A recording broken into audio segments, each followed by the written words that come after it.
I want to get this. I want to start with this and get this out. Let's get into the battle rap. Okay. I want to get this out the way, right? Yeah. After we interviewed K-Shine, you hit me. Yes, sir. Right? You called my line. For sure. You know what I'm saying? And you felt the way. Yeah. Right? Mm-hmm. What were your thoughts after our K-Shine? What he said. Yeah. So if he said you wasn't there as a friend for him, I think you should have been a friend for him. Yeah. I love Sean. You know what I mean? That's never going to go away.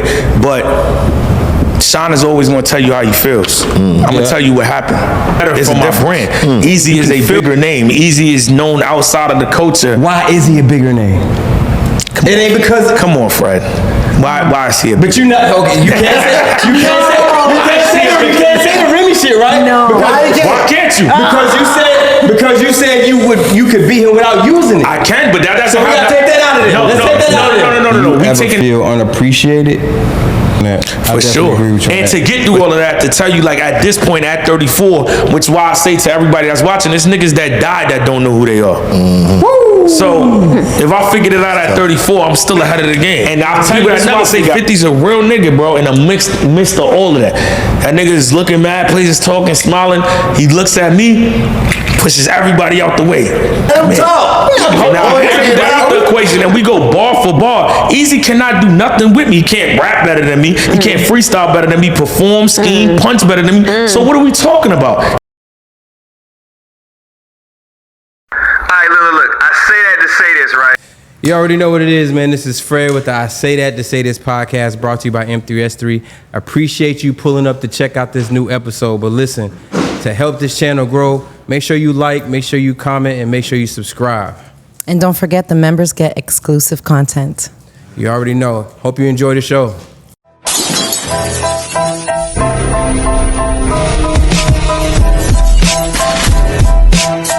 What's your advice to men who want to be good fathers, but they yeah. What's your advice to that man? You can't do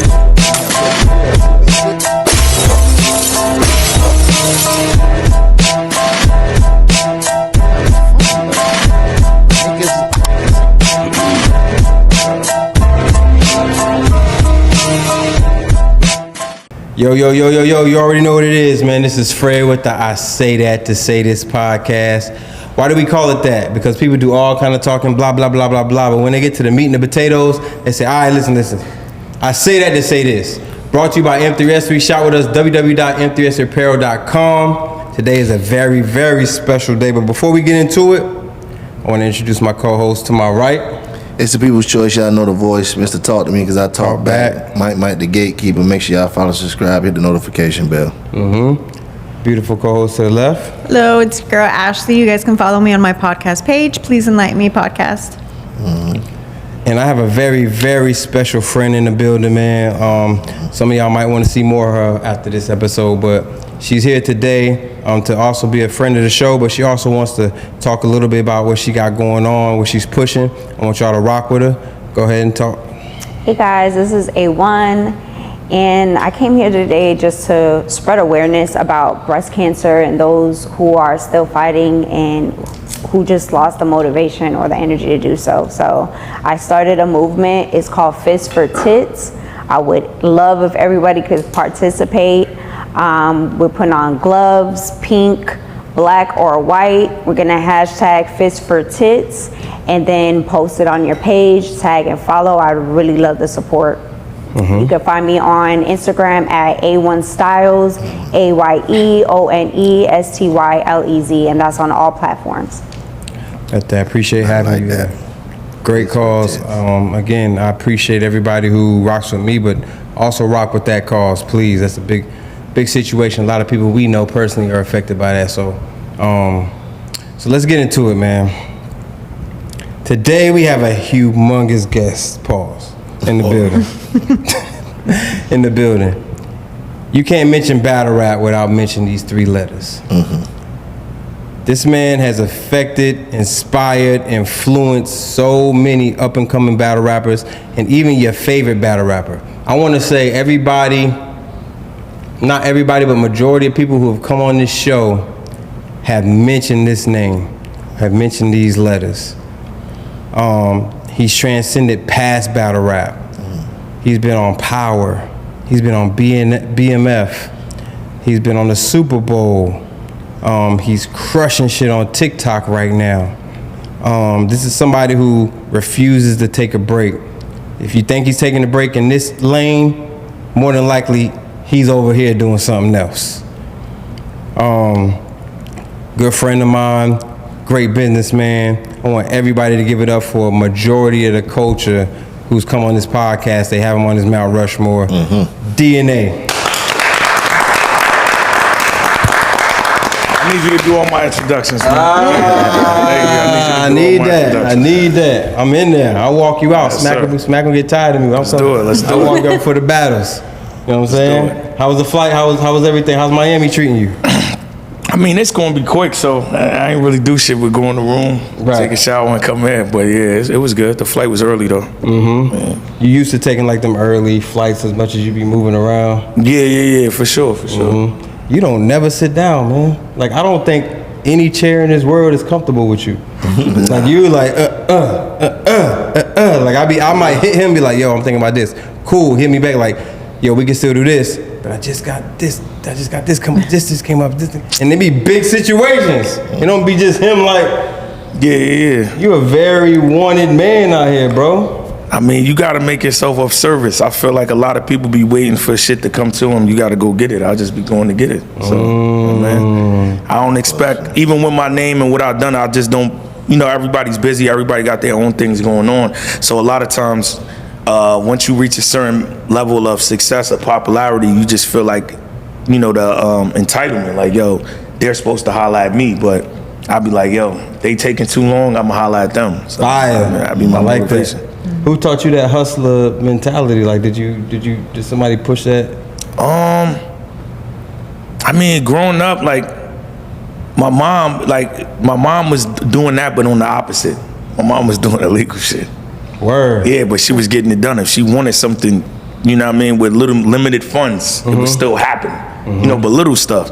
And then I just took that mindset growing up, like, shit, if I want something, I seen her do it that way, but I'm gonna do it this way, I'm gonna still get it done. We're gonna get into that. Before we get started, we like to start every show with our guests. I know you get money and drink water, so you gonna hold your water up. Yeah. Hold your glasses up, repeat after me. I'm not above you. I'm not above you. I'm not below you. I'm not below you. I'm right here with you. I'm right here with you. Let's get it. Let's get it. So every guest we have on here, man, we like to, I was talking to you offline on the phone, and I was telling you, like, this show is a different show. People don't come up here just to talk about what they into. We like to humanize the person, right? That's a word. Yeah. Yeah. We like to humanize the person, right? So I like to make our audience, our guests, because we don't just talk to battle rappers, we talk to a wide variety of people. So the battle rappers that come on this platform, for one, are people who mean something to me and who mean something to the culture. So I like to get the viewers to know who you are as a person. So I like to take a walk with the guests, right? I call it take a walk with me. Who is DNA, let's say in high school? Is you in trouble? Is you getting good grades? Is you in school at all? Like, what you got going on? Who is DNA? What's so crazy is people would never believe that, but hell no, I wasn't in school. I went to school up until 10th grade. And after 10th grade, that's when I got into the fight where I got, when my tooth got knocked out. And after that, I didn't go to school. Yeah. I never knew how the tooth got knocked out. Yeah. So I was 15. You was 15? Yeah, so what happened was, right, I was smart in school, and when I was in school, I was like the class clown and shit. I wouldn't say I was getting into trouble because I wasn't doing wild shit, but I was getting in trouble like, you gotta stay after school because you was talking in the class, making people laugh, and I was doing the same shit I be doing now, rapping, cooking niggas. So, and then I kind of got into trouble in my neighborhood because I was, at that young age, I think that's peak G Unit. That's like 2005, right? When I'm 2005, I'm 14. Yeah, so around that time, 2005, 2006, G Unit is going on, all that shit is happening. So I think I was like, and I don't be telling this because this shit is like irrelevant to me, but I was like blood for like 3 weeks or something. For 3 weeks is crazy. Yeah. So, homeschool then, right? Did you had moms and pops coming up? Nah, my pops died when I was 9. Oh shit. But I was like, my parents was they was heavy on drugs. That's kind of why I don't indulge. So my pops I knew my pops. He was in and out of my life, but predominantly I was with my mom. So yeah, growing up from 9 on, it was just with my mom. Damn. Okay. So you knew of him. No, I knew him. Oh, he was around. Yeah. But it was just in and out. Yeah. He spent time with me and all that. But it wasn't. You get what I'm saying? Like from 1 to 3. They was on drugs. 5 to 7, I was with my grandma, and then 8, you know what I mean? Like that's the whole year. Like it was on and off periods, but I'm saying like, you know, my mom, I was with my mom from 9 all the way up until, 19, 20. So. Oh shit. Yeah. And he passed from drugs. Well, not really. I wouldn't say drugs, but like complications of not taking care of yourself for that long doing drugs. So like, you know what I mean? Like, because you know what people say. A lot of people don't know when you on drugs. Like whatever you got going on with you, it kind of masks it, and then when you get off of it, that's when Everything hits you all at everything one hits time. you all at once. I'm saying bye to Jazz. Jazz, come give a peace sign to the camera so they can know what we doing. We ain't waving to a ghost. You don't know about those. You don't know about those. The Galaxy LeBrons. They don't know about those. Those used. They used by me, nigga. Come say peace to the camera real quick, Jazz. Real quick. They think we talking to a ghost. It's for DNA. We talking to Jazz the Rapper, guys. We talking to Jazz the Rapper, and she's leaving. All right, Jazz. Salute. Bye. Okay, so that was from complications and shit. Yeah. So then you did graduate from homeschool though. Nah. Oh shit. Nah. So what happened is the scary part is why I'm in homeschool. My mom, she almost passed done. She had like a knee surgery and her knee got infected. And it spread to her whole body. So she was like almost in like an incubator from her white cell count being like so low. So I didn't, and at this time, like I had like a sibling rivalry with my sister. So I'm 17. So I legally can't be in homeschool without somebody that's 18 or over saying like I'm signing off that the teacher can come to the house. And my sister was on bullshit and wouldn't do it. Why not? Well, what was her thing? We was just, that's a whole nother story. Like, but You got brothers and sisters? Or just? Nah, just one sister. So it was like, because of that, I couldn't. And then right after that, when my mom got better, I was in Grantown.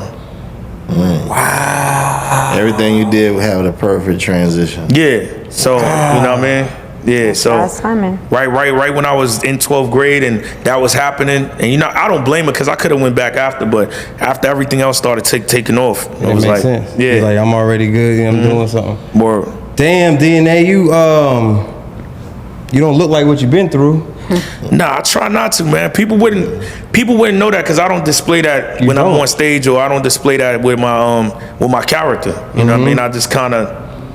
I'll be chilling. That's what I'm saying. That's why I like having certain people on this platform, because it's like you see them, especially men. Men carry ourselves like everything's okay. We got to make it happen. Shit, this went wrong, but we ain't about to show it went wrong. What's next? How can I make this?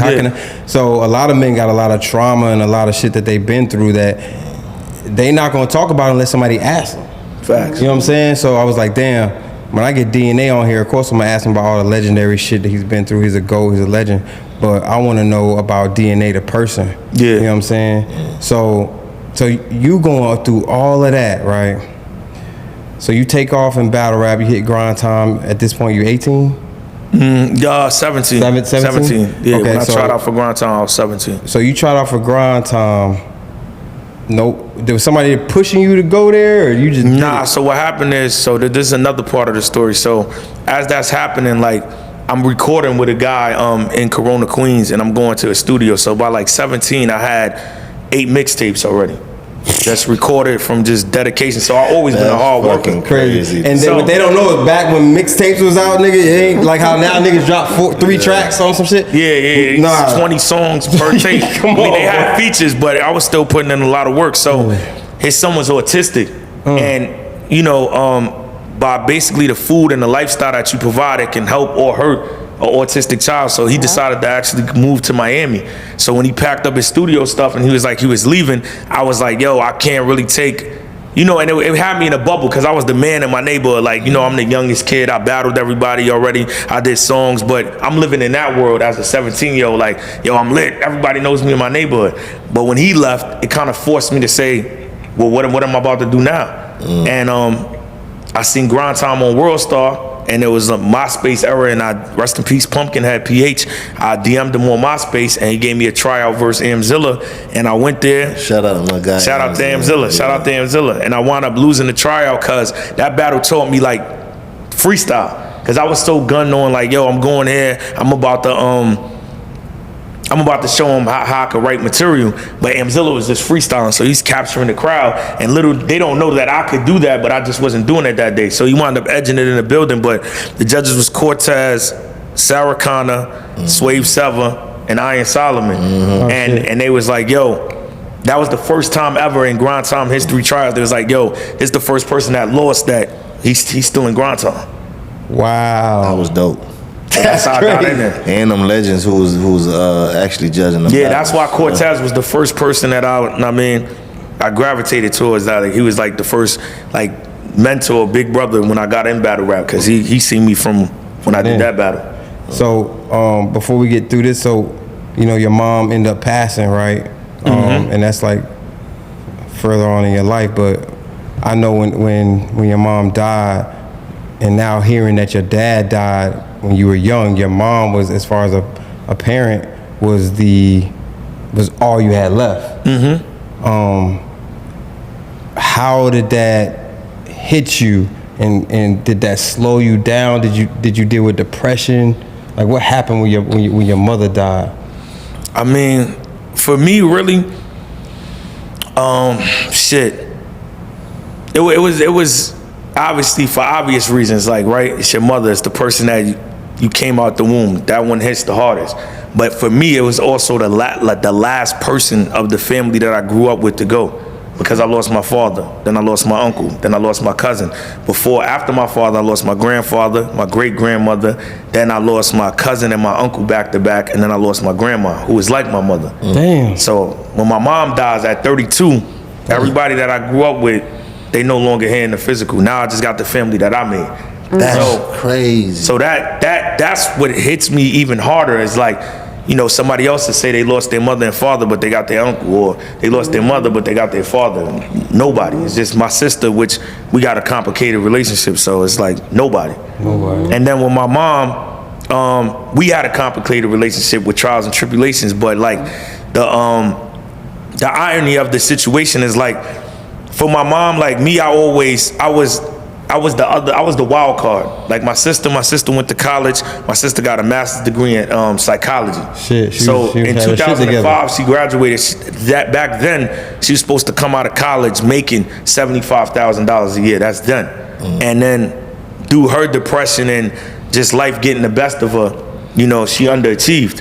For me, nobody ever had them expectations for me, because if you know, like me, that's why I don't get into trouble now, but I was getting into everything you could think of growing up. Fights, all type of shit. And then I wanted to be a rapper. So it's like Stigma. This nigga, this one right here, this nigga's not doing nothing. So when I actually do it, and I start getting paid, because remember, I'm in that era of battle rap where you go from doing it as a hobby to we actually start getting money, and I'm a kid. So when I start bringing this back, you gotta think, I didn't grow up poor, but we didn't grow up rich. I'm the facilitator. I'm the guy that's bringing all the money to everybody in the family. And that comes with a gift and a curse, because now everybody's eyes is getting green. So this person wants this person wants that. I gotta give him this, I gotta give him this, I got my last. And then I'm not even making that much, but it's that much to them. So that hinders our relationship. And then my sister manipulates my mom for her being on drugs in the past, but I'm the opposite. But then I'm the one that deals with it. You see what I'm saying? So explain that. So basically, right, my mom was on drugs all the way until my sister was about 18. Okay. My mom was only on drugs till I was 9. So my sister feels like she got cheated from something that she didn't get that I got. So growing up secretly, Eric, you got this, and you allowed Eric to be where he wants to be, and me, I was, you know what I mean? So that happens. So then we come to all different type of situations where, you know what I mean, what my sister's supposed to do, she doesn't do, and I'm the 16-year-old or 15-year-old, 14-year-old, 17-year-old kid doing it, to where that's when my resentment comes from her, because it's like, even if you don't like me, at least do right by my mom. My mom's. You see what I'm saying? Right. So Right. up until, like, for instance, when my mom was living, I lived 2 hours away from my mom. My sister lived with my mom, but she didn't live with my mom like she's taking care of my mom. My mom was taking care of her. And because I wasn't speaking to her, it was manipulation tactics to keep my mom from coming to see me and her granddaughter, which is my daughter. So I used to send my mom an Uber. My sister would act like she's locked out. I have to send her Uber back to go let her in, and then I'm paying 3 times for her to get to one place. That's crazy. Goodness gracious. See what I'm saying? So nasty work. yeah, so Goodness so gracious. even when it comes to my mom passing away, to this day I don't even know how my mom got to the hospital. My mom was at my house. My mom left. She said she didn't feel well. She was talking regular. Next day, you know what I mean? She did that before. Like, it was normal. Like, she was eating crazy. You know, she was 70. She wasn't that young, but she wasn't that old. Eating crazy, and then she got stomach aches. And, you know, I'll be telling her, because that's when I, like, kind of started my health kick. Like, yo, you got to stop eating like that. Take this, do this.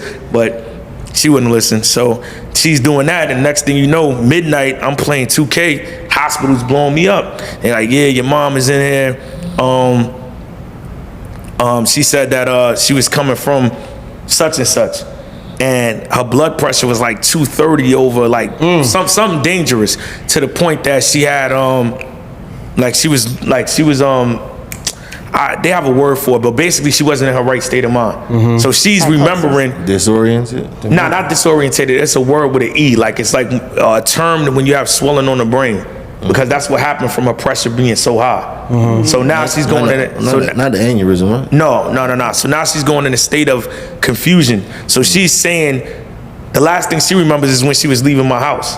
So they're asking me, did she leave your house? I'm like, nah, she didn't leave my house. She was at her house. Right. So I'm like, who brought her in? They're like, nah, she came in the ambulance. So I'm like, now I'm calling now, and I haven't spoken to Who called the ambulance? I don't know none of this. I haven't spoken to my sister in 7 years, so now I'm calling her. She's not answering. Petty. So now I go to the hospital, and then I'm asking, can I come there? They like, nah, emergency room visiting day. So now I go to the hospital the next day. My mom don't know nothing. She's looking at me like a ghost. Nah, she's looking at me like I'm a stranger. Like, who the fuck is this? So I'm talking to her. She's not getting it.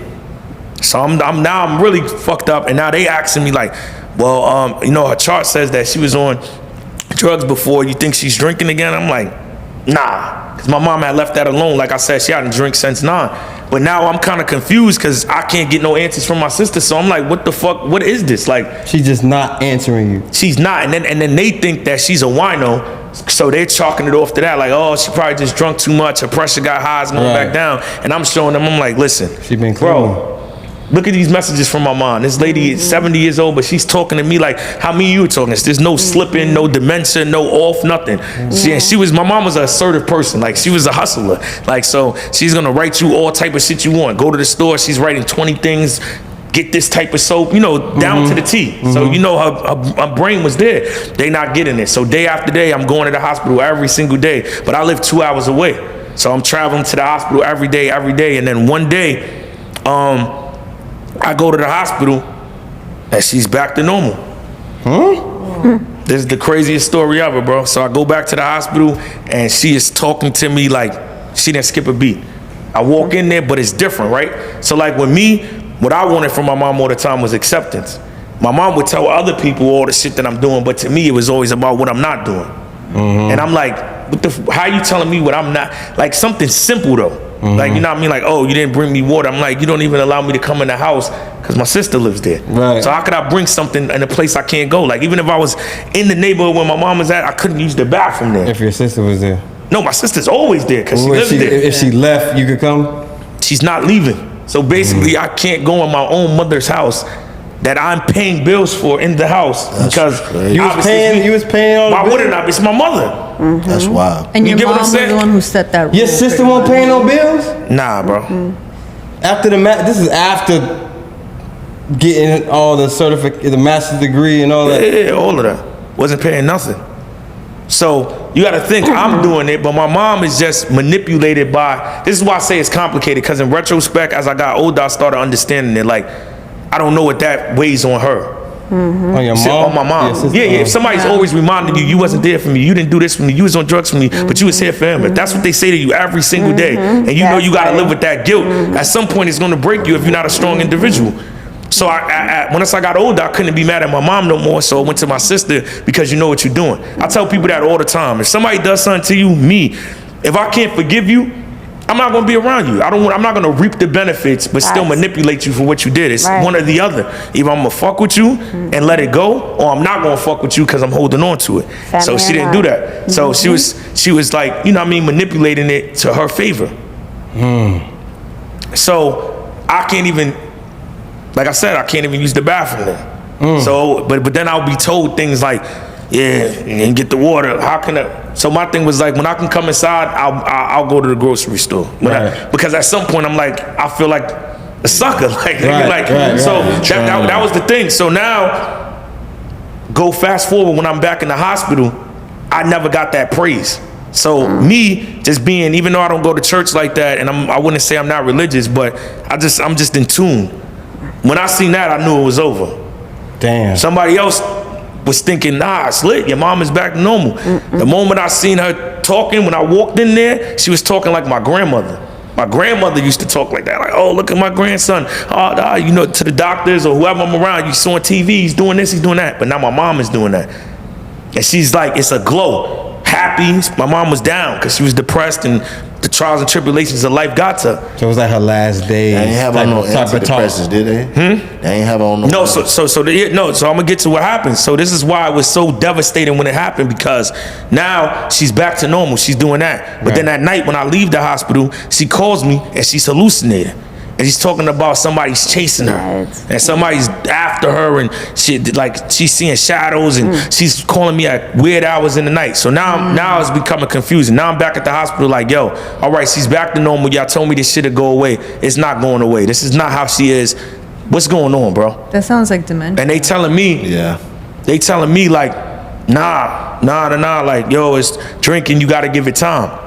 It's drinking? No. Yeah, no, so they still trying to blame it on that she might have drunk. I'm like, listen, she did not drink. Tell me what the problem is. They can't tell me. So now this is a Monday, right? So I go back to the hospital on Monday, because then they call me, and you know my mom, she just wants to get out the hospital. Right. So they like, yeah, we're thinking about letting her go. I'm like, so I rush down there. I'm like, girl, first of all, not trying to toot my own horn, but I have money. If y'all could just tell me what the problem is, I'll take her out of this hospital. We can go somewhere else and figure this out. Like, I'm not trying to deal with, what's the problem? They can't tell me. They running tests. So now they want to put her on this psych medicine. Oh, shit. And I have my mom's list of medications, because she was on extensive medications because she had a lot of complications from when she was on drugs. So I showed them everything. Whole piece of paper. Yo, can y'all tell me anything on there that's gonna have a bad side effect? They say no. They said no to all the medication. Everything is good. Put her on the psych medication. She stops hallucinating. The day that she's supposed to get released, that night she calls me. She texts me and says, I have a fever. And she was like hallucinating a little bit, but she was good. And then from that last conversation, it was all weird the whole time, because it was just, and it's the numbers, everything is numbers. It was 13 days that she was in the hospital. So this is the 12th day. She calls me at nighttime, and for the longest time, just so people know, I was trying to I've been wanting my mom to live with me. Right. I've been doing that since the beginning, since I've been up. I've been telling my mom, come live with me, but she wouldn't leave my sister. And I'm like, that's not gonna work. She felt guilty. Yeah, so the whole time, that's the power struggle we have. Like, yo, you don't have to pay for nothing. You could just live with me. Nah, I gotta bring your sister. And her, my life is over. I would not be here right now if I was in a house with my sister. So I couldn't do it as much as it hurt me. So that last conversation. She's saying, I'll come live with you, but your sister gotta come too. Yeah. And I'm like, no. She grown. So I'm in a, 12 years older than me. So I'm in a dilemma. 12? Yeah, I'm 34, 46. Like, nah, you. So I'm in a dilemma where it's like that. So that's the whole struggle of why I'm like, well, fuck it, I'm gonna pay the bills over there then. Because shit, it's my mom. But at the same time, I would rather you just come live with me, because it's a whole better life. Like, I can attend to you and be there every day. So in that last conversation, when she says that, like it's a whole different tune. Now it's, yeah, sister's gonna have to figure it out. Yeah, I'm coming with you. I should have been did it. It's all the opposite of what's really going on. Which to somebody else, they like, oh, she came to her senses. But to me, on a spiritual level, I know that's because you about to go up. So she's just making peace with everything that I would want to hear. She's saying it. Yo, I'm proud of you. You did everything right. And no matter how much you did, everything that I needed to hear. And then the next morning, I'm supposed to go to the hospital to discharge her, because at that point I'm like, I'm just gonna take it somewhere else and figure out what's going on, because it's halfway getting better. It's not. They call me and blowing me up, and when they call me, they're like, oh, your mom's in cardiac arrest. And then after that, you know what I mean, my girl is like, don't panic, but I've been down, you know what I mean, when you dealt with death the way I did with that, I know what that means. So now they're blowing me up. Cause like I said, I'm 2 hours away. So 30 minutes go by, they calling. 30 minutes go by, they calling, because they want to see how fast I'm gonna get there, because they don't want to tell me that she passed away over the phone. So I already know that. So now I'm just sitting there. I don't think they legally can. They did though. They wanted. Yeah, they kept. She already had passed. Well, but they're telling you. Well, put it like this. For me, right? I'm not. People. I'm a logical person. My mom had heart issues. My mom was on drugs. She's never went into cardiac arrest. Her heart is not. I already. When I hear that, I'm like, it's over. So when they keep calling me every 30 minutes, I'm like, there's a reason why they calling me every 30 minutes, because they want to know how fast I'm gonna get there so they can tell me. So I'm ignoring them on purpose, because I'm like, you niggas just told me everything was okay. I don't even want to hear this right now, nigga. It's not like y'all told me these are her last days and I'm preparing for this. Y'all told me the total opposite. Nah, she's good. EKG is fine, And then finally I just pick up, because they keep calling like, yeah, your mom passed away. I get to the hospital, they try to put the pressure on me to do like a autopsy immediately. I'm like, nah, I'm gonna pay for my own. So the lady in the hospital is just trying to like basically give me the cold shoulder, and that's why. Cold shoulder? Yeah, like she's basically like, you know what I mean, like no remorse. I'm like, I'm in there like, I need answers. Like I spoke to a psychiatrist, I spoke to a doctor, I spoke to everybody that told me she's getting released, and now she died. Not, oh, her condition got worse. Oh, we got to try different medication. It went from she's going home to she's dead. What the fuck happened? Somebody got to tell me something. Nobody's telling me nothing. They just looking at me and then basically saying like, yo, I don't know what you want to do. Like, hurry up. And if it wasn't for this one lady, because she seen the look in my eyes, like I'd have been in jail. The way the one lady was talking to me, I just zeroed in on her. And I wasn't even going to do it myself. I was going to tell my girl and my aunt, whoever was there, like, yo, beat the brakes off her. And the lady was smart enough to read the room, and she just grabbed me. She was like, I'm sorry. And that calmed me down. And then after that, I was just on a rampage for answers. But when I did the private autopsy, due to my mom's age, due to all the complications she had, I know it was that psych medication, but it was too hard to prove it. And then I was like, I'm not hard up for money. Right. Fuck, I'm gonna be sitting in court where they just talk about somebody, you know what I mean, like they not my mother, and just based on the scientific facts of when they should have expired and all that, and I'm gonna put myself through that, so I just left it alone. But I know them niggas did bad for sure. Damn, DNA. I'm sorry to hear that, bro. Yeah, bro. Yeah. Damn. So. And what year is this? 2023. It's the month after the Jerry West battle. Yeah, that's why I was. Oh, you I tapped out. Damn. 2 years ago. That's pretty. Yeah, that's why I tapped. That's the real reason why I just was like, nigga, you think I'm about to sit here and remotely even let anybody say anything about this? Hell no, nigga, I'm good. That's why I've been saving money and doing all this. So that's the reason why I just was like, I'm not battling no more. And that was a crazy year running for you too. Up until that Jerry West. So. Wow, was that the same year the nun? Thank you for sharing. You wasn't doing the no gun bars that year, right? Nah, that was after, but I was still on a crazy run. That year in 2023, I battled Casey, and then me and John battled Saflair, Soul and Foots. So it was still, those performances was crazy. That's crazy. Sorry to hear that, bro. Yeah. I didn't expect all of that, honestly. Every time you post it on Instagram, always share, like, whenever you post your mom do something. Yeah. You just never see that. So I'm saying you never know. He's still battling. So I don't know. I don't know. I just know his mom's passed away. I don't know you dealing with all of that. Right. Yeah. At the same time, like you rushing hospital, your sister, and you still battling. And still battling? No, I stopped. That was the month after Jerry. So no. The month after Jerry. Yeah. No, she passed The month after the Jerry. month after Jerry. Yeah. But while she's going through all of this, No, that all happened after. So I battled Jerry West in August. That whole 13-day stretch was in September. while she's in the hospital, you was battling. No battles. No battles. He just said it was afterwards. Nah, so look, I battled Jerry like August 23rd or some shit. September 15th, my mom went in the hospital because she passed away on September 28th. So yeah, it was just fresh off the battle, like 2 weeks after the battle. Wow. But remember, I went through that last year with my grandma. Same thing, 13 days in the hospital. I'm going up there every single day. So my grandma died in 2022. And my grandma was like having multiple seizures.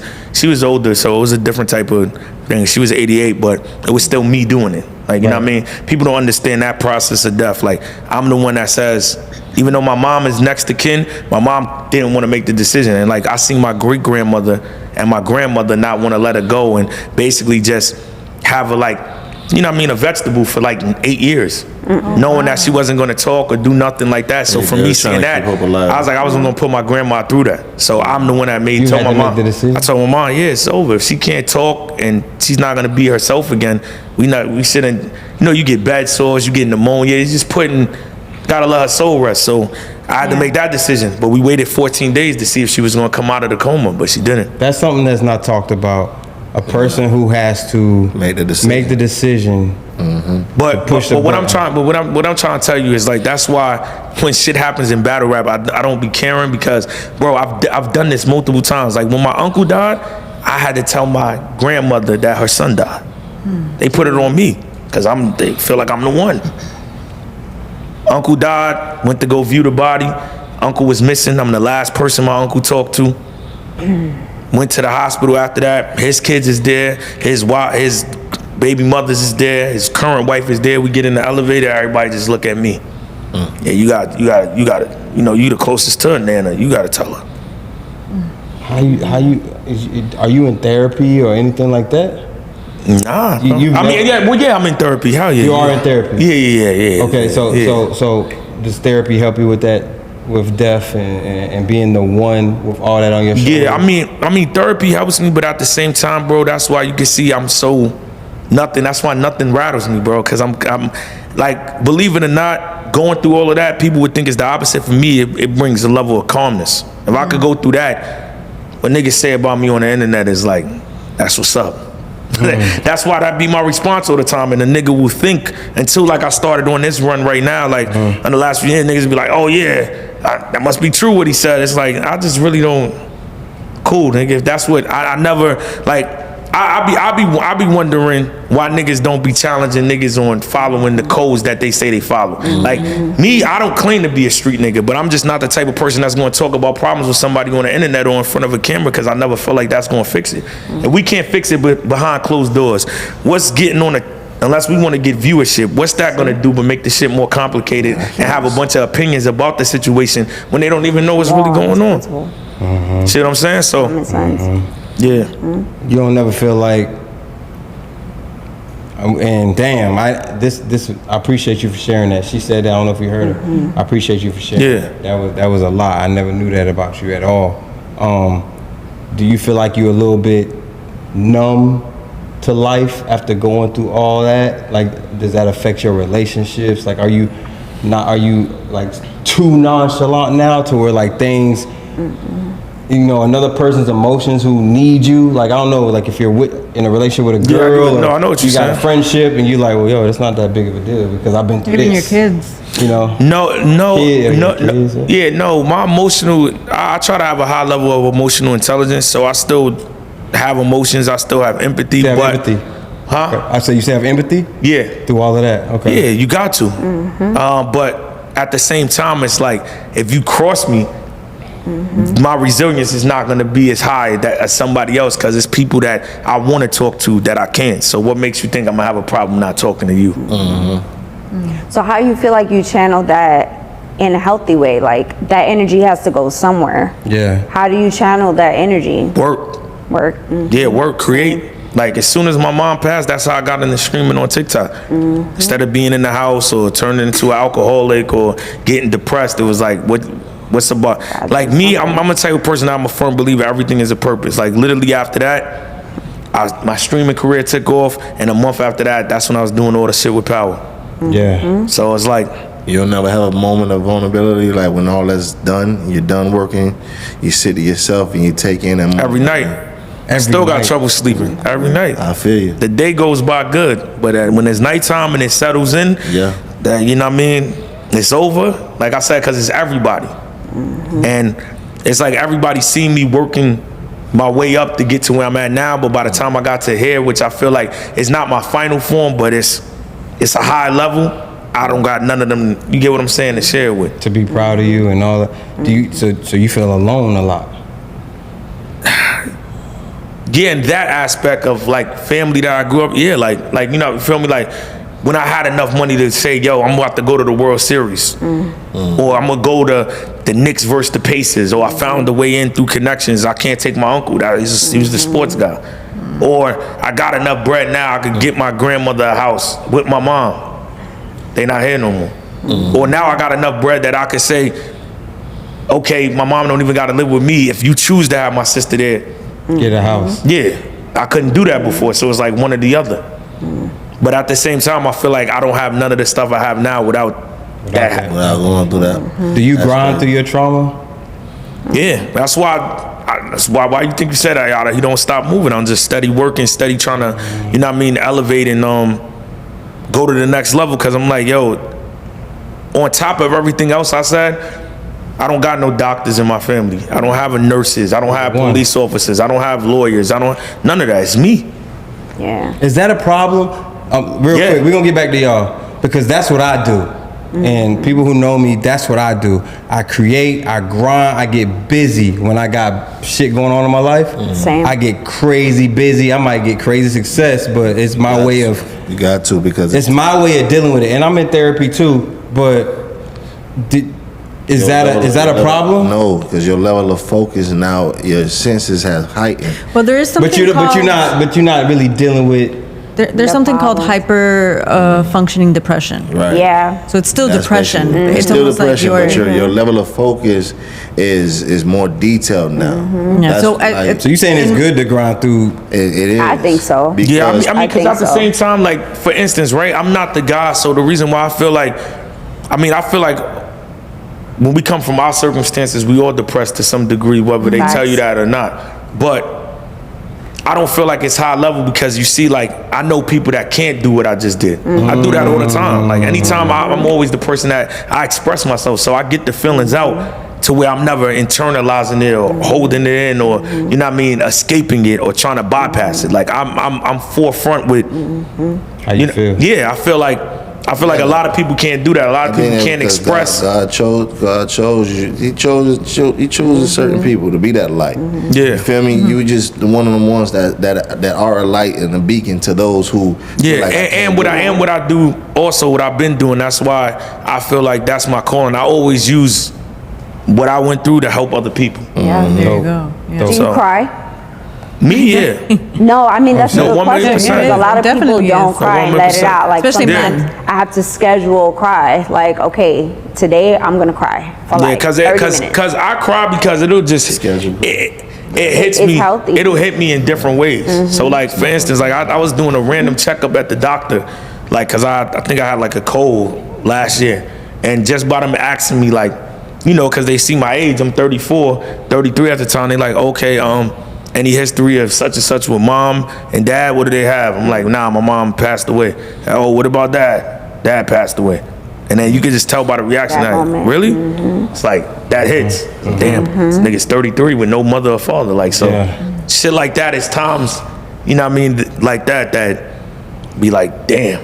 I appreciate you sharing all that, DNA. Facts. That's hard body. Salute, bro. Salute. And I got a ton of respect for you, knowing that you got all that on your back, where a lot of these people don't have two problems like that. Yeah. You know what I'm saying? For sure. So, all right. I want to get this. I want to start with this and get this out. Let's get into the battle rap. Okay. I want to get this out the way, right? Yeah. After we interviewed K-Shine, you hit me. Yes, sir. Right? You called my line. For sure. You know what I'm saying? And you felt the way. Yeah. Right? Mm-hmm. What were your thoughts after our K-Shine interview?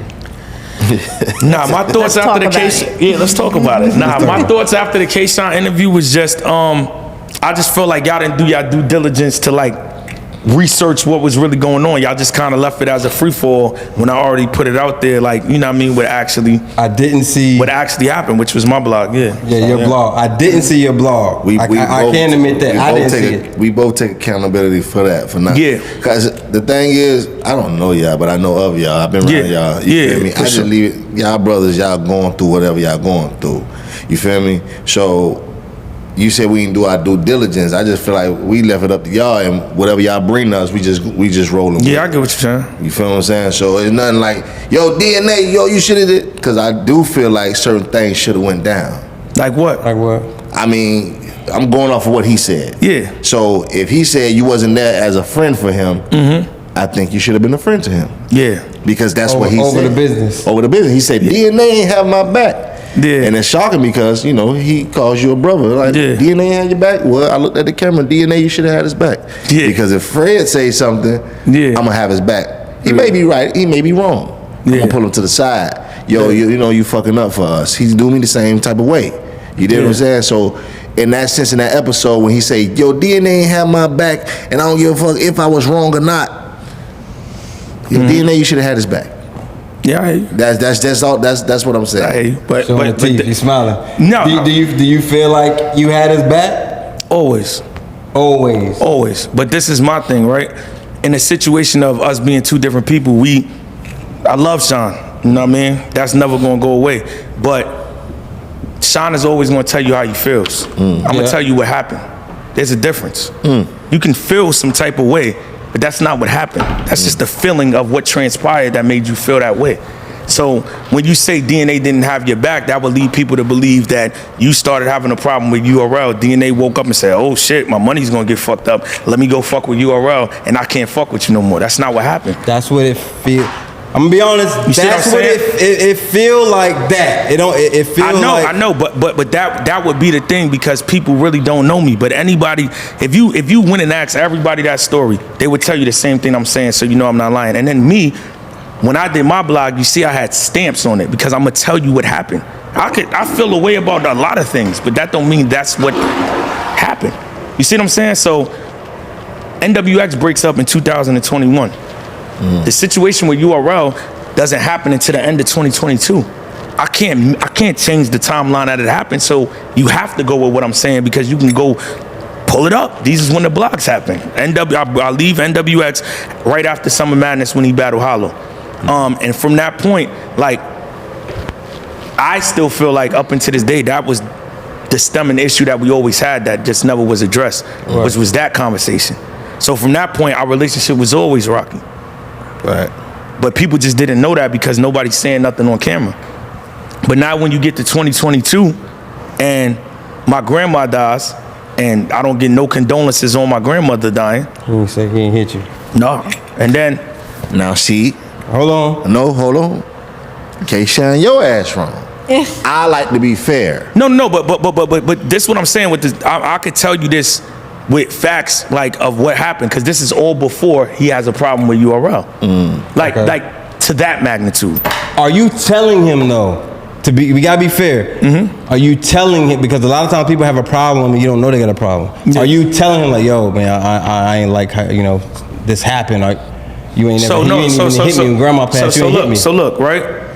In 2021, when I leave NWX, I text in the group chat, I'm leaving NWX. Right. If Sean feels like I should have hit him personally, I can take accountability for that. But I didn't. I wrote it as a group because it's a group. I wasn't ending the relationship with him. I was ending my time in the group. So I feel like we are, but it's still the group. So I'm writing everybody in the group. Now we both have done that. We both have said we're leaving before, and we never really left because we was mad. So granted, probably thought DNA's just in his bag again. He's not really leaving. I said that the next day just to let niggas know I was serious. I didn't diss nobody, but I tweeted it. Yeah, I'm out. You know what I mean? I'm out. When I spoke to him after that, it was everybody else is tripping. I'm good. He said everybody else is tripping? Yeah, he's like, I don't care about that shit, bro. You know, we still brothers. We good. I'm like, yeah, because it has nothing to do with the relationship. It's just my time that I put into this, which is a lot, and how I facilitate and get people booked and do this and do that. I got to focus on what I got to do for me. I can't do that no more. I can't require the time that I had before because I'm looking out for everybody else, in my opinion, more than I'm looking out for myself. And I know where I can be. Right. That was my real reason of saying I can't do this group no more because everything used to fall on me. And I could take accountability that the group was doomed from when it started because it was just a bunch of people that's DNA's friends that I'm trying to become friends with each other. So that never works. So now when everybody got a problem, it's, yo, your man. But to the public, we all supposed to be brothers, but we're not. I'm brothers with everybody, and I'm bringing everybody together. So from that time period when I leave, I'm thinking everything is cool. And then after the Eazy battle, like Uncle Marvin from Power pulled up, and I tried to call Sean to tell him like, yo, he wanted to kick it because we was eating. Ignore my call. I didn't talk to him for like 3 months. Next time I talked to him, he was telling me that he was trying to get out of his situation with URL, and I was like, "Yo, we talking about." This is what he talked about. Okay. And I was talking about, I got this battle coming up with Official, and I presented him with the idea of like, I was like, "Yo, shit. I mean, I could probably try to make it easy for you and just get you a 2-on-2 with me and you versus Official and Casey." And he was like, "Shit, if I could get out my deal for doing that, and I'll do that."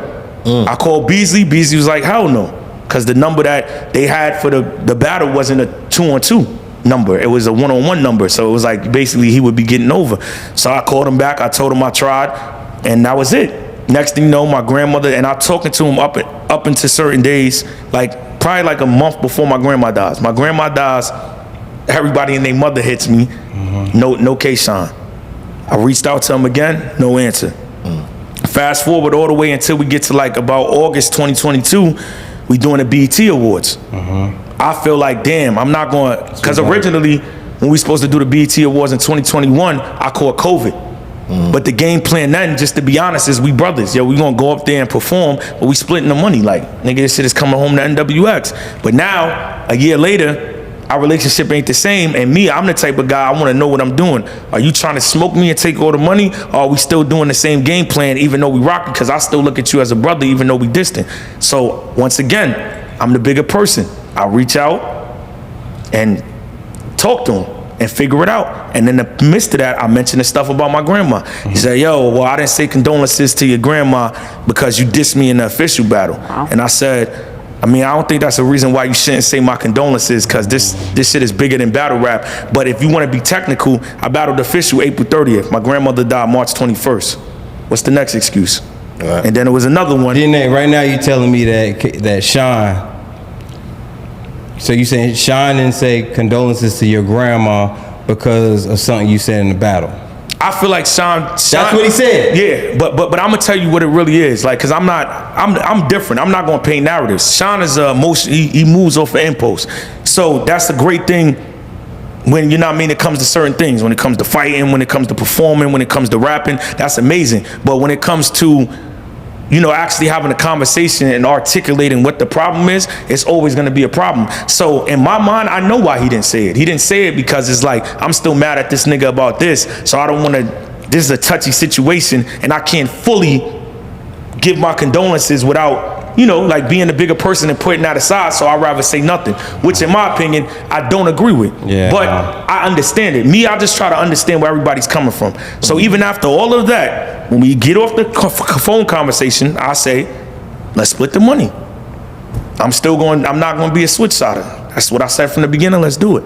Now, and let's all be honest, I'm not tooting my own horn. In a real battle, I don't know who's gonna win. K-Shine is K-Shine, DNA is DNA. That shit can go any way, any day of the night. That nigga's one of the greatest. But on BT, that's my shit, my nigga. I'm gonna win.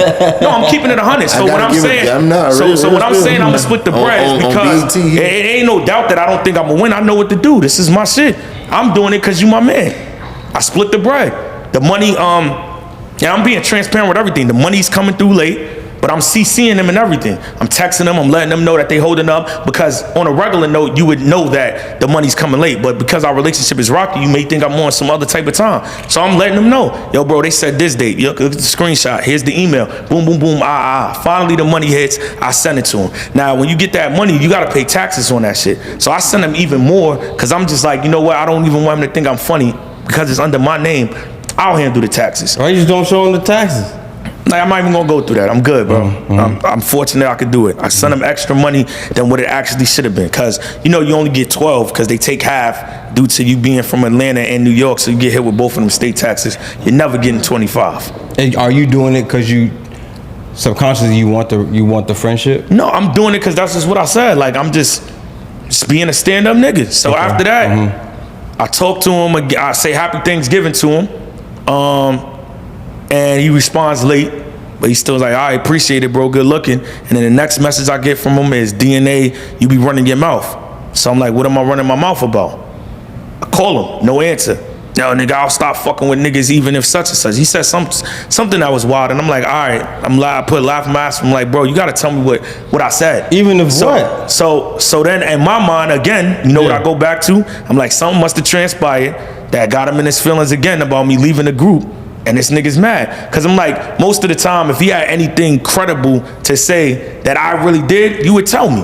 And I found out a year later when my mom died that it was something that you pretty much could have put 2 and 2 together that I didn't say. So you was just getting in your bag for me. And that is what? It was something that somebody else said that he had no factual proof that I said. So it's like, how could you be mad if you don't even have proof of me saying it? Like, it's just hearsay, and I didn't say it. But he did say he run off of emotions, though. So of course, you know. But just, I mean, look, you ain't got. So it sounds like you don't want to say what it was. But can you? Yeah, because I'm not going. Was it? So it wasn't true. Whatever he heard. It wasn't true, and it wasn't crazy. And I to be honest with you, I didn't even find out what it was. I found out who it was from, and it was like, come on, my man. You know what that is and what that is trying to do. And if you felt like that, you should have just asked me that and put me in a position. You gave me a year to think of an excuse if I was lying, but I wasn't. But you should have just asked me then, and I would have told you no. But long story short, that happens like December 10th. Like that same day he sent me the message was the day when Calico battled Clips. On a volume. Yeah. And yeah, then after that, I was just kind of like, I'm done. I'm like, yo, I still extended my hand with the BET thing. We was kind of talking about bringing NWX back after the energy with the BET thing. I still ignored the fact of my grandma, you know what I mean, passing me, not saying my condolences, and now you flipping out on me for some shit you can't even tell me about. And last time I checked, you never told me how upset you was about me leaving NWX. And I could read between the lines and say, okay, I think he feels away, but I don't want to be the assuming type. So at that point, I read it off. I was like, I'm not dealing with this no more. I'm good. Like, I'm gonna just love him from a distance. And I left it at that. 16 days later, he starts beefing with URL. Why would I get involved in that? The relationship, we already not on good terms, and that's how the story happened. And that's the big missing clue. No, if you hear all of that, you're like, oh, and then in my behalf, I still feel like I'm real because of the relationship I had with you, I didn't say anything. Right. I never said, yo, nigga, you're wrong. I never went against you. I stayed out of it because I know whatever is going on. You're not at your top, and I'm the type of nigga, like, when I want to win a race, I want to win a race when the person is up. But then, I'm not gonna kick nobody when they do. I gotta say, you did say you know he's an emotional person, right? And you do know that the relationship was gonna be rocky. You don't still think you could have spoke up for him? No, but they weren't talking. It doesn't matter. They're not talking. They're still friends. But Mike, if they're not talking, how could they talk? I'm talking to DNA. No, I hear what you're saying. My bad. But listen. You know what I can tell you though, right? Yeah. You know what I can tell you though? This ain't DNA before. This is DNA after losing his grand. I'm emotional too. Right. Yeah. Nobody. How many times? This is what I'm saying. How many times you want me to be the bigger person in the situation when I got my own shit going on, and every time I got my own shit going on, nobody's being the bigger person for me. You got me there, bro. Right. You got me there. Yeah, you were tired from just life. And you have to think, right? This is the public seeing this because he made it public. I live my life privately. This same scenario that y'all see happen, how many times you think it happened before? And how many times you think DNA came in and stopped it from getting to there? It's a never-ending cycle, bro. Not gonna keep doing this, bro. Yeah. I'm the middleman. I'm the guy every single time when you're saying this. So that's why, to me, it hurt me that you could be mad that I left the group, but you painting a narrative like I wasn't real and making people believe that. That's never the case. You can't. All y'all, everybody's been in some type of walk of street life. Harry, right? You name me one person that ever takes a nigga to the plug and allows a nigga to make more money off the plug than the nigga that sent them to him. And don't hate on that. Right. Where am I not real at? You see what I'm saying? But it'll be, DNA's not street. Granted, I'm not. But I still follow by real principles. That's why you see a bunch of street niggas or niggas that's real around, because there's no stains on my jacket that I'm going to do anything but over what I should do. That somebody else that comes from that walk of life would be like, hold on, nigga, whoa, you getting too much money, nigga. You getting more than me. Let me get some. I never did that. And then, in my opinion, just to end off with it, at the times when I had situations that didn't go wrong, that went wrong with URL, because people just think that too, like, because DNA don't say nothing, I'm human. I'm very vocal. I'm the opposite of what niggas see on camera. I'm a very direct person. I just do that shit behind closed doors. So it's been multiple times that as you should, business. Yeah, that I was off with URL. And I didn't even put him in that I didn't put him in that situation, because my whole thing is, this is not personal. So if I had a personal problem with somebody and they violated my family or they violated my well-being, then I would expect you as my friend to stop fucking with them. I would never tell Kayshawn, yo, because I'm going through it with URL, don't get that bag unless I got double the bag to say, nigga, this is why you shouldn't fuck with them. If I don't got that money for you, nigga, you relying on, yo, DNA, I ain't fucking with them either. So now you about to be fucked up, your family about to be fucked up, and ultimately that's on me. So this is what I'm saying. This whole scenario happened on the other side. I just didn't do that. It's like, yo, bro, I'm beefing with these niggas. Oh, what you want me to do? Nothing. I'm gonna figure it out. It's business. We'll get back to it. But you didn't do what you saying you was telling me to do. You didn't just up and go, oh, all right, I ain't fucking with them either. You was signing deals in the midst of me having issues with them, and you was evident that I had issues with them. And all of this stuff could be documented. When you look at Genesis, DNA is not on there. When you look at the next card that they have on caffeine, DNA is not on there. When they start the caffeine shows, DNA is not on there. I'm the last person to get the deal. Why? Because we was going through it. And in the midst of that, all them cards, who you see on there? The answer's there. There's always two sides to the story. But what I'm saying is, when I'm telling the story, he has some details that he has details leading up, and it makes me say on the show, and I can admit, like, okay, I see. When you said, well, shit, what about my emotions? Right. That made me bring my guard down, because I was ready to fire on all cylinders too. Well, he was. Not just that, he was too. But not just that. Okay, so now I'm hearing, He gave a lot to digest. I'm not gonna lie to you. So what I ain't gonna lie. I'm a real ass nigga, and this is this real. When you're a real I ass have nigga, no you ain't gotta say problem with anybody. Yeah, no, for sure. This is just me. When we had Sean up here, I really felt what he was saying. Like, damn, my man's. We did. Shitted on me over this company who was behind the door, like trying to shit on both of us, and he had that whole thing, and so. But this is my whole thing, right? With all that being said, like I said, I still have love for Sean, and I don't think we'll ever be where we was before. But if we could come to, some mutual ground, I'm cool with that too. But I understand that all of this stemmed from me leaving the group. If you want to ask me what do I take accountability for, I could have left the group in a better manner. But like I said, that's coming from somebody that was fed up. If you talking about, I do feel like you owed him a one-on-one. I'm in the group. Yeah. It's almost like, listen, I feel that like too, with you. Yeah. If I was about to be done with podcasting, we've had several different podcast hosts, and if I were just to tell everybody, yo, I'm out, you would be like, damn, man, you can't hit me. But you want to know what you want to know. That's why I do feel shy with that. He said it happened. He take accountability. I take accountability even still that I could have still had the conversation with him directly. Because y'all are the top. Yeah, because I'm still that type of guy that even in a situation, if I feel like I'm right, I'm still gonna find that. But I promise you, I was trying to leave NWX a year prior to when it actually happened. So when people say that they shifted and it's just, I didn't know, you knew. So that's what kind of makes me feel like at that moment, I didn't know a conversation because I've been saying it. And then it was, yo, All right, but if what you mean? See, this is all right. This was a gray area.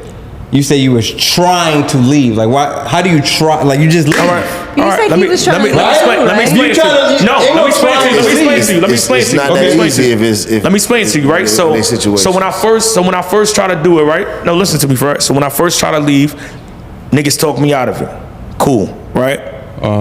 Like to the point where I start looking at things in a different light. Like, you know what? Maybe I'm bugging. Got logical. Yeah, all right, cool. Let me give it another shot. I give it another shot. I still feel the same way months later. He has the battle with Chilla. Yo, if you leave right now, it looks crazy, nigga.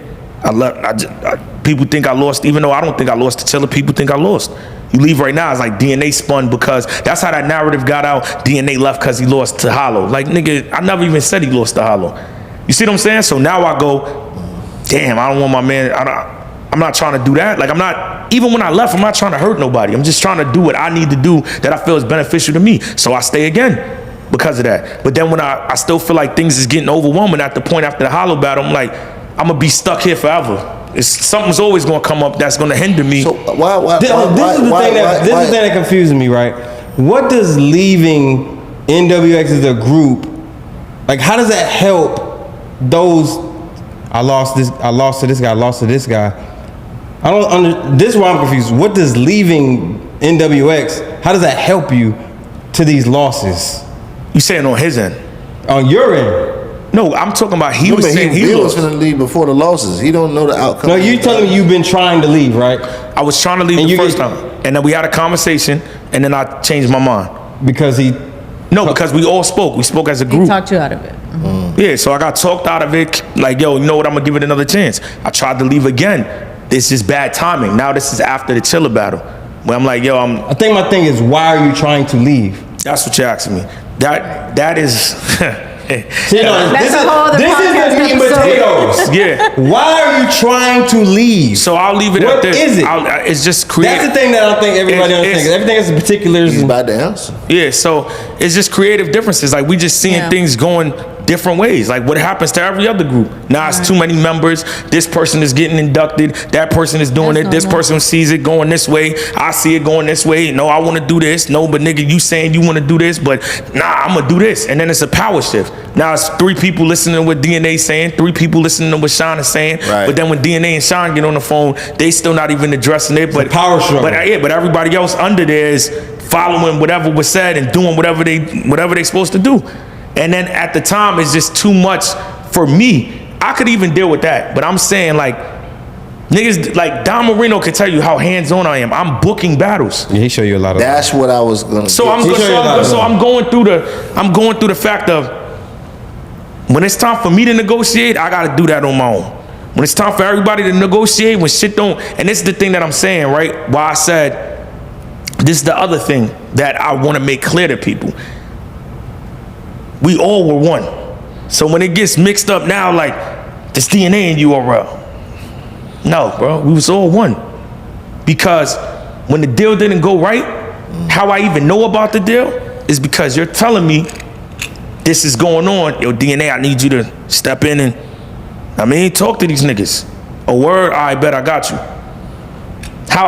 So you can't use me when it's beneficial and then say, yo, but DNA, I'm the inside man for a reason. Because, nigga, I'm able to help niggas and facilitate and tell niggas this is going on and that's going on. But niggas just don't want to be real. Oh, DNA's working with them. No, I know the business. I've thrown my own events. I see what the money brings back. So when they say it and I'm your man, I'm never in my feelings, right? When I left battle rap, it was no struggle for me because even if I didn't like something that's going on, I understand the weight that I hold for myself, the image that I got to keep up for myself and my family. So it's no, oh, I got upset today. Fuck URL. I'm not battling on there no more. And now I don't know how I'm going to survive. There's no, that doesn't make sense to me. What makes sense to me is that this is business and things ain't gonna go right all the time in business, and I gotta figure out what's gonna be beneficial. So when I do say I'm gonna go do something else, you see how smooth my transition was? It ain't no, I'm not gonna be struggling and doing none of that. And that's all I try to tell everybody else. It's not that I thought everything that URL did was right. It's the fact of, if I know somebody, if I know where everybody's situation is at,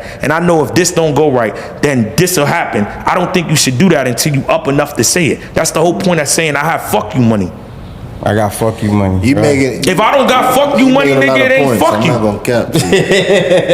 No, you did that, I like. Right. So now when niggas is getting mad at me like, yo, DNA's telling me to do it. I'm just telling you what I think is best for the situation because nothing else is happening. Me, I'm different than everybody else. It's not that I had things going wrong with URL because I didn't. It's just the fact of, like I said, when the stuff happened with my mom, I was already good enough to make the decision to say, well, if I do fall back until something else kicks in, I'm good because I've been on that agenda of, right, you know what I mean, saving my money and not putting all my eggs in one basket. So that's the only thing I ever was trying to express. Get out, yeah. But for me, I got tired of, like I said, like when it was beneficial, I'm getting called to broker deals. When it's not beneficial, it's yo, why is niggas telling DNA? What does DNA have to do with it? DNA don't got it.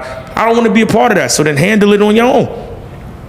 That's all. That's all that was. So that's what I'm saying. When you look at all of that, and it's like now when this is happening again, and I've already said like, yo, I don't think you should do this. I don't think you should do that. I don't think this should happen. I don't think you should do this, and you still do it. It would be no different from a friend to my kid. If I tell my child, I don't think you should do this. I don't think you should do this, and I don't think you should do this, and you do it, I'm hindering you when I come to rescue you at the end of the day. If you're not in imminent danger to where you're gonna die. You have to learn. I'm not gonna lie, you dropping some shit. Nah, I can't get it. What were you like that? So that's and like I said, it wasn't out of spite, it wasn't out of being petty, it wasn't cause I'm up and now I wanna see you down. Like I said, I was emotional too. Nigga, I'm dealing with my grandmother was like, I lost two mothers. I lost my grandmother, which was my mother. Then I lost my mother the first year. And it wasn't even that I was so mad at him not saying condolences. This is 6 months after it happened. Bro, I'm still going to her house, picking shit out. I'm still getting calls and canceling stuff in her name and all that stuff. Like, so, and then we not on good terms. Like, if we was on good terms, I probably would have been overly who I am always with the big heart and did all of that. But bro, I gotta reserve myself. So that's all that was. And through all of that, I still was telling URL, yo, y'all should fix it. Still was trying to get them, yo. It was even to a point where I convinced them, however they felt, yo, we gonna still give him extra money. He wouldn't pick up the phone. So it's like, you still want me to do things how you want me to do it. Like I said that in the blog when I did it at my crib. Like I was like, yo, I still had your back even in silence, bro. It's not like I was ever bad mouthing you. I was still trying to get it figured out. I just wasn't talking to you and I just wasn't doing what you would want me to do. You feel me? And my whole thing is, right, if you say this, right, because this is what I mean, it's all about understanding the person, right? I'll give you a prime example. If he says your DNA's not street, so I don't think he would operate it like that, then what could you be mad at, right? Because if I go have a fight with somebody right now, and if I don't think they're somebody that fights, but they call the cops after I get beat up, how could you be mad? That's their way of helping. They're not a fighter. Yeah, that's right. Not saying that that's me, but I'm saying if you want to use that analogy, everybody, when you get into a fight, everybody's going to handle it different. It's going to be the nigga that he just likes fighting, and he might not even be your friend like that. But he's just a nigga that likes to fight, so he's going to jump in. Then it might be your friend that really jumps in. It might be a nigga that's asking you, are you okay after you there? It might be a nigga just pushing niggas off. It might be the nigga that's calling the cops. It's like, it's so many different ways to where I feel like in our situation, it's like I understand him, but he doesn't. It's like it was no understanding where I'm coming from. Yeah, cause he just straightforward off info. Like, yo, you my man's that shit. Cause the way he delivered his story, that's why we took it like that. Especially me. Yeah. Cause I'm loyal like that. I'm the friend that's if I see you fight, I'm jumping in. Yeah. Yo, I don't know what happened. You probably swung on a motherfucker first. It don't matter. You my mans. We both whooping somebody's ass. That's why I took like I said, took it to his story when he said what he said and delivered it how he delivered. Yeah, for sure.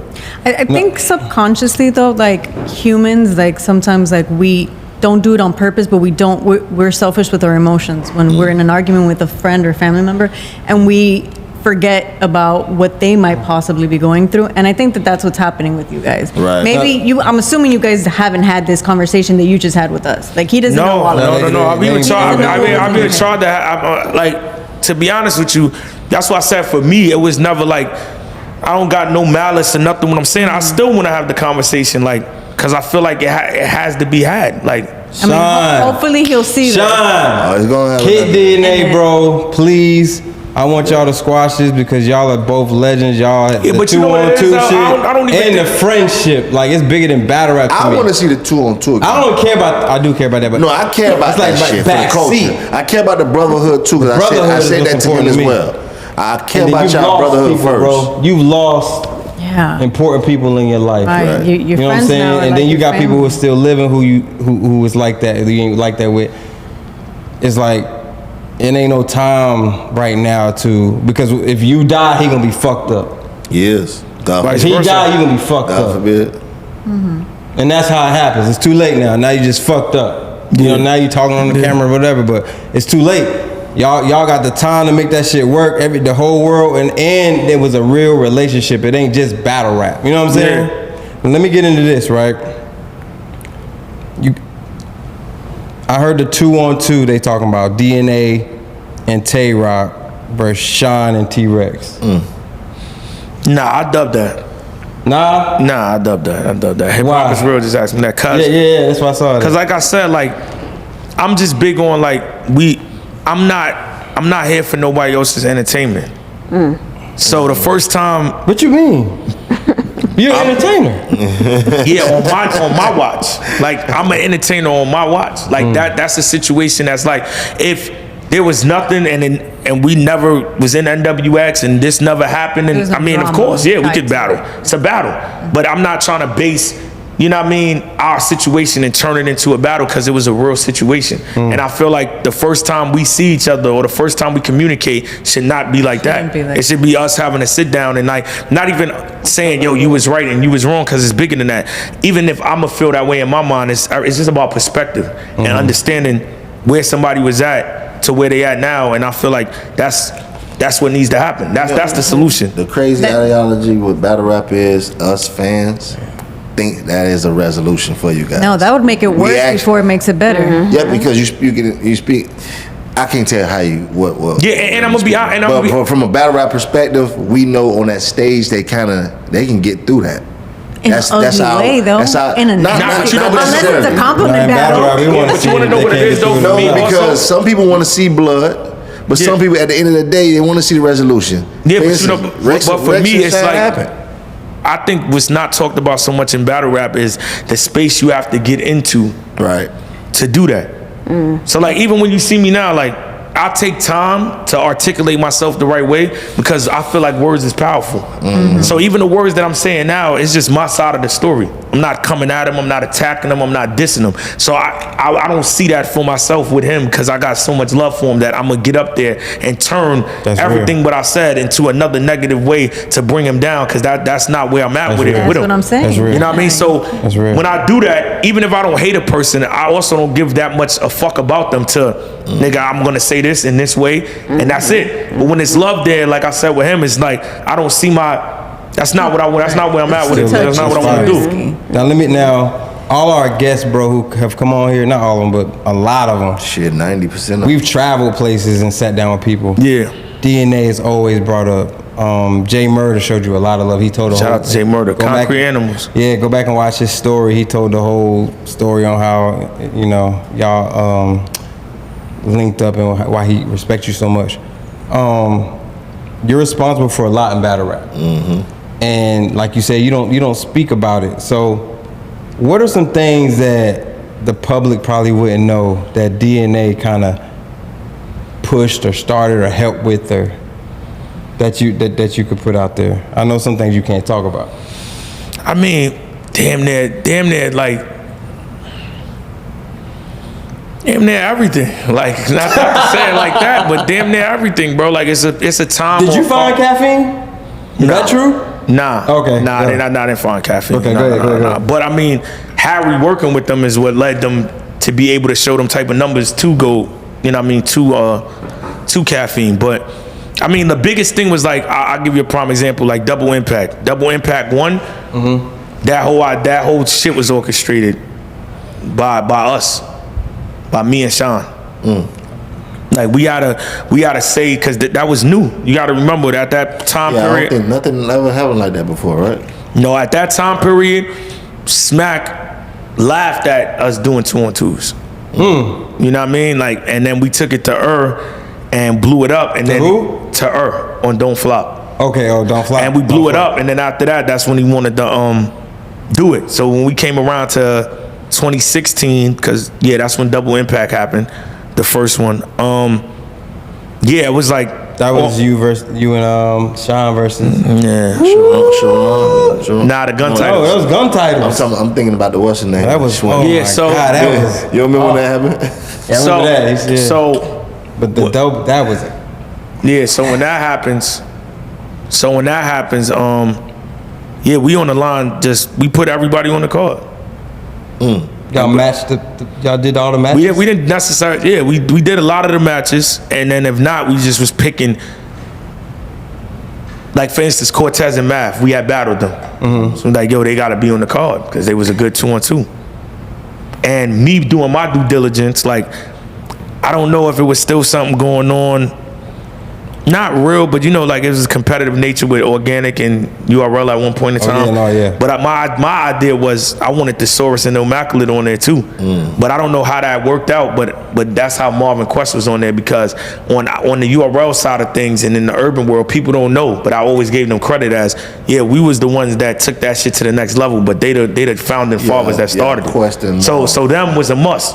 Like it's no 2-on-2 card without Quest and Mar. So that's why I be taking shit serious when niggas slander me, because it's like, bro, I've extended my hand in so many ways of helping people when I didn't even have to. Like, and sometimes, nigga, you don't even know. That's what we feel on this podcast. You think you got on there for you, nigga. You got on there because I said nah. I told some. We be having guests on here, big names. Right. Maybe like DNA. I'm like DNA. DNA man. You don't know. I said, when we get him up here, man, he gotta tell us what the fuck going on, man. Yeah, bro, because it'd be like, so that's the smart thing. The Al Heyman of fucking battle rap. Bro, but that I be feeling like that's smart on the behalf, like. You gotta have somebody that's on the inside, because I speak from, like, people don't think that, but I speak from the artist standpoint on certain things. Like, as an artist, boom, boom, boom, and then they respect me enough, because you could just have that big ass company and be like, nigga, I'm gonna do whatever the fuck I want. But everything I ever said, URL took into consideration. So it's like on both ends, I feel like it's valuable. Like, because you deliver is why they listen to you. Bro, I feel like that's one of my, like, people would tell me rapping and all that, but I feel like that's why I could go in any room in any building, because I know how to speak. I know how to articulate myself well. I'm not going to threaten nobody. Nobody feels like, oh, damn, I don't know about this guy. And I know how to get my point across to, like, you know what I mean? This is what's going on. You carry yourself as if you got a degree. I ain't gonna lie. And I don't, bro. I know. I got a master's degree. And I talk to you sometimes. I think he just well developed through the culture. So just by being around all that time, I'm like, you gotta just, and my whole thing was like I said, I always wanted to help people. So from the time of Summer Madness 2, like that whole card, that was like a childhood friend of mine that sponsored that event. Oh shit. Yeah, that's how originally I was supposed to battle Luxton. What? Mm-hmm. That's crazy. Yeah. I was supposed to battle Lux. Clips was supposed to battle Mook. That was the original card. So you be bringing big sponsors to the... Well, 3. Harry and my guy Castro to URL, and then I brought Nakaya, the king of the dot. The Al Heyman of battle rap. And you don't never feel the need to pop your shit, like... I mean, I do periodically, but I'll be like... Osiris of this shit. Wu-Tang is here forever. He did pop his shit. You know you popped your shit too? Mickey Facts. Not just Mickey Facts. Was it Eazy? Yeah, he popped this shit Eazy. Yeah. DNA versus Eazy. Why you frowned your face when I said that? I fuck with Eazy, but yeah. I definitely want to see this. Yeah. DNA versus Eazy is a battle I think people would sleep on until you turned up. Yeah. When you turned up, motherfuckers was like, okay, now. Yeah, because Chilla told us he got to have that battle. Yeah. They're on TBL. Yeah. You know what I'm saying? Yeah. So, do you see Eazy as a threat? Nah. DNA, listen. DNA. He said what he said, bro. I know he said what he said, but I need to say something else, right? Because listen to this, right? DNA. Eazy not whack, right? Nah. Okay. He's good. He's good. So Eazy hasn't lost a lot. He has. You going off what Jazz said? DNA. What you mean? I have 2 eyes too. A box battle. How do you feel about Eazy? He How said is he he's not a threat? Easy is easy, bro. I don't like that answer. I hate people say that. No, that's his answer. No, but I'm telling you, for me, I don't like when they say their name is their name. Because what do you mean? Exactly what it is, bro. It's a hard. Is easy. It's a hard. Fred, when you play a video game, how many levels did you move the Z and the S like easy is easy? You heard you just did? You heard me though? When you play a game, they have multiple levels, right? But and all of them equal to 2 different things: easy or difficult. That's what he meant by easy. You just switched the Z. We can't do that. Why can't we? Because you've been logical and honest this whole podcast. Yeah, because we talk, but that's my logic, bro.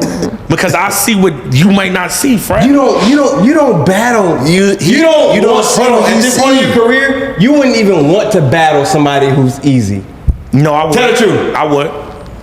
You battle somebody who's easy. I would. I'm For gonna tell you what? why. It ain't the bag. You financially good. Yeah, but it's not. It ain't your career. Niggas look at DNA. Yeah, it's up but here. Look, right? Why else would you want to battle him if he wasn't? It's the same way if Mayweather about to fight Pacquiao and he takes somebody else before he fights him to get tuned up for the fight. Call Eazy a tune-up, man. He called you a tune-up. Man, listen, that tickle you, man. I'm just He saying. didn't technically call Easy. He just said he would fight. He said Eazy is a tune-up, man. He's a good tune-up. A good tune-up. So you gotta remember though, right? When I'm thinking He's about a Carlos right, I'm gonna be honest with you. You going too crazy. Fred, I'm gonna be honest with you. If you put Lux, Eazy, and Eunice, right? Just that's the 3 people. Thank you. Hold on, listen to what I'm saying. Listen to what I'm saying. DNA, what you not about to do? No, listen to what I'm saying. Go ahead. Cause I fuck with you. We boys. I fuck with you too. You're not. But What you not about to? Go ahead. I know you're not about to do what I think you're about to do. Go ahead. Easy's the easiest out of those 3. Oh, wow, man. Oh, yes, bro. Man. Are you pardon or not? I'm pardon, but I'm just saying. Be logical. So here's the thing. Be logical. Okay, Lux. Cool. Let's do it. Let's do it. I fuck with you. No, you can't just fuck with me. Right? Watch this, I right? fuck with Eunice. Eunice he's up and coming. He's fire. Blah, blah, blah. But listen, man. Listen to me. Would you say that if Eazy wasn't our partner? Yes. Listen. No, you hesitated. I seen the hesitation You on your can't face. do that, man. You just hesitated in front of DNA. Listen You to what can't I'm do saying. that. Listen to what I'm saying. You listening? I'm here. I'm not talking popularity. I would take a battle with Eazy before Eunice because it's better for my brand. Eazy is a bigger name. Eazy is known outside of the culture. Why is he a bigger name? It ain't because. Come on, Fred. Why is he a bigger But you not okay. You can't say the Remy shit, right? No. Why can't you? Because you said you could beat him without using it. I can, but that doesn't. So we gotta take that out of there. No, Let's take that out of there. No. We taking that out of there if the battle goes down, but that can't take away from why he's known outside of battle rap. He wasn't known outside of battle rap like that before that happened. So okay, so he's known outside of battle rap for whatever reason. You saying that you would take Eunice because he's Eunice is for me. If we talking about matchups for DNA, who poses a threat to DNA more? Eunice does more than Eazy, for sure. You know why? Because it's based on if you battle me, right? My battle's not based on drugs. I don't sell drugs. My battle's not based on the talk being different. And my whole thing is, how could the talk really be different when, like I said, even when me and him was arguing, this is the first time you ever seen this nigga cop out to money. But everybody else he argues money with. He done started the money argument. Yo, I got more money than this nigga. This nigga, I booked this nigga. This nigga's worth this. With me, it turned to, oh, this nigga thinks he's better than niggas now. Shut the fuck up. It's because you can't talk money with me. So if you take that out the equation, hold on. Let him talk. Hold on. You take that out the equation and we go bar for bar. Eazy cannot do nothing with me. He can't rap better than me. He can't freestyle better than me. Perform, scheme, punch better than me. So what are we talking about? It's just a popularity contest that people want to see it because of the name. And we talking about who do I have to really write for and get in my bag and be like, damn, this nigga can say some shit that's crazy. Eunice and Lux. Eunice, if we take away Eunice not being as popular, bro, and we just go by what that man is saying, that nigga, that's a way tougher battle, bro. Which person would the DNA brand take a bigger hit on, Eunice or Eazy? Losing the Eunice. Losing the Eunice. What? Yeah, how does not? How does not come? Because more people are going to watch you and Eazy, so more people are going to have an opinion on that loss. Yes, but Easy regardless. You are known power, like you are known. Eazy has a bigger name to where it's like. That's why. Okay, so put it like this. No, but that's the opposite. If you go put up a poll right now, DNA versus Eunice, the shit is gonna look like how it did with Vixen. That's why when she did what she did, it was that big of a deal because nobody on earth knew what she could do but me. So that's what I'm fighting with Eunice. It's people that's like, oh, DNA's gonna destroy this nigga. Some people, I don't even know who this nigga is. So now when you see a nigga drop 30 versus a nigga that you expect to not even get a bucket on, you lost. With Eazy, people expect him to beat me. It's a bunch of people that think he can beat me. Why? Because he's Eazy. Oh, stop. Don't give him no. Why? Why would they think that? I mean, because they always do that with me, bro. Like, I don't know. No, be honest. They don't always do that. No, be honest. Unless it's a PG. They don't always think that. Yes, they do. Hold on. Unless it's a PG, they always will go with, nah, I think this nigga could do this. This nigga could do this until I actually get in the ring and show him this is what I'm saying. I'm not saying he's an easy battle for somebody else. Oh, for somebody else. Okay. Yeah, I'm saying for me. Because I don't think there's nothing, bro. The toughest time for me to battle him would have been before the Geechi Gotti battle. That's when I would tell you, yo, that's a tough battle like Eunice. Because of the hype. Because people were buying into what he was selling. After the Geechi Gotti battle, they don't buy into it that much. So it's like that. The biggest allure with him was that. And then when that got stripped away, it's like, what are you gonna do now? What, the Remy shit? Multiple things, good brother. Nah, that's no, but I'm wrong? Because Yes. it's a Geechi. I feel like if you do not use Charlie Cliff if you do not use no, but what I'm trying to tell you is this, right? I would never use that because I'm, like I said, going back to being a real person. I got a relationship with Pap and I got a relationship with Remy. Closer to Pap than Remy, but I've seen Remy before. Always spoke highly of me. I always spoke highly of her. Mutual respect. I don't need to stoop that low to win that. But I'm just telling you, those factors play a part into why he's not who he once was in the culture. That's what I'm saying, to where the battle becomes easier. Like what I'm saying is at one based point on the in time, fans. yes. So you're saying you would win based on like fan vote? No, I'm saying at one point in time, you have to know about battle rap. Battle rap is momentum. At a certain point in time, you could be better than somebody that people just don't want to see them lose. That was him at that point in time. Right. When he battled Goods, wouldn't matter who's there. They did not want to see him lose that. Battle Chess, they wanted to see him win. Now they don't give a fuck about him losing or winning. It's just who's better that night. Especially with the situation So with now, Bird. so now if we go to who's better, it's always going to be me because I'm just better. If you line up what me and him both do, the only thing that at one time somebody could say is, yo, he has more believability. But certain things have happened that I mean, me personally, that I would not believe him. And then on top of that, when you talk about believability, everything I'm about to say to him, you're gonna believe. I'm not gonna go and battle him and say, I'm gonna shoot you, I'm gonna stab you and do all that. I'm gonna talk to him like this. Like, nigga, you had an appearance on a show. I made a career out of a show. What, you don't believe that? I got facts. You talk like you got more money than niggas. I actually live how you wanna live. And I'm gonna rap it in a good way, and I'm gonna bar up and do a bunch of. I'm just saying facts. I'm just thinking about the balls he can just land right now. You feel what I'm saying? And then there's so many other things that I'm not gonna say on this camera that people just, it's basically the Remy thing is easy to go to. But if you really are a layered individual that studies and can pick, it's 20 other things that will hit just as hard as that or harder. What? I feel like the Remy thing after a while is Look, gonna that's what I'm saying, because you fire. Don't get it twisted. I'm a fan of yours. No, I'm saying. So I'm not. But Fred, I'm really being logical. What else hits that hard? You campaigning. Tell me. No. Tell me. Why would I tell you when I got to do the battle? Listen, I follow Eazy, but he's campaigning too much for Eazy. The culture, I speak for the culture. We want to see the two battles, which is Lux and Eunice. The reason why we want to see the Eunice battle because I want to see Eazy. They consider you the PG killer, which is fucking true. Come on now, then they don't, and by everybody putting you on Mount Rushmore, I think it's well deserved that you have the Lux battle. Yeah. Because I honestly know Lux get away with a lot of shit that he can't get away with you. With the freestyle ability that you have and the structure punches that you have. What do Lux get away with? See, this is what I'm saying.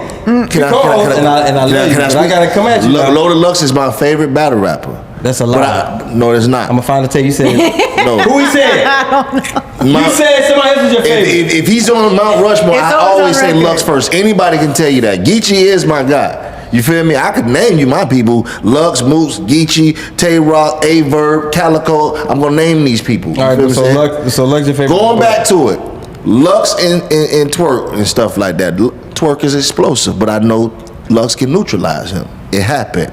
Who else he battled? Hollow the Dunn. You feel me saying? These type of people don't have the, I must just say, lyrical ability, what DNA can cause to neutralize it.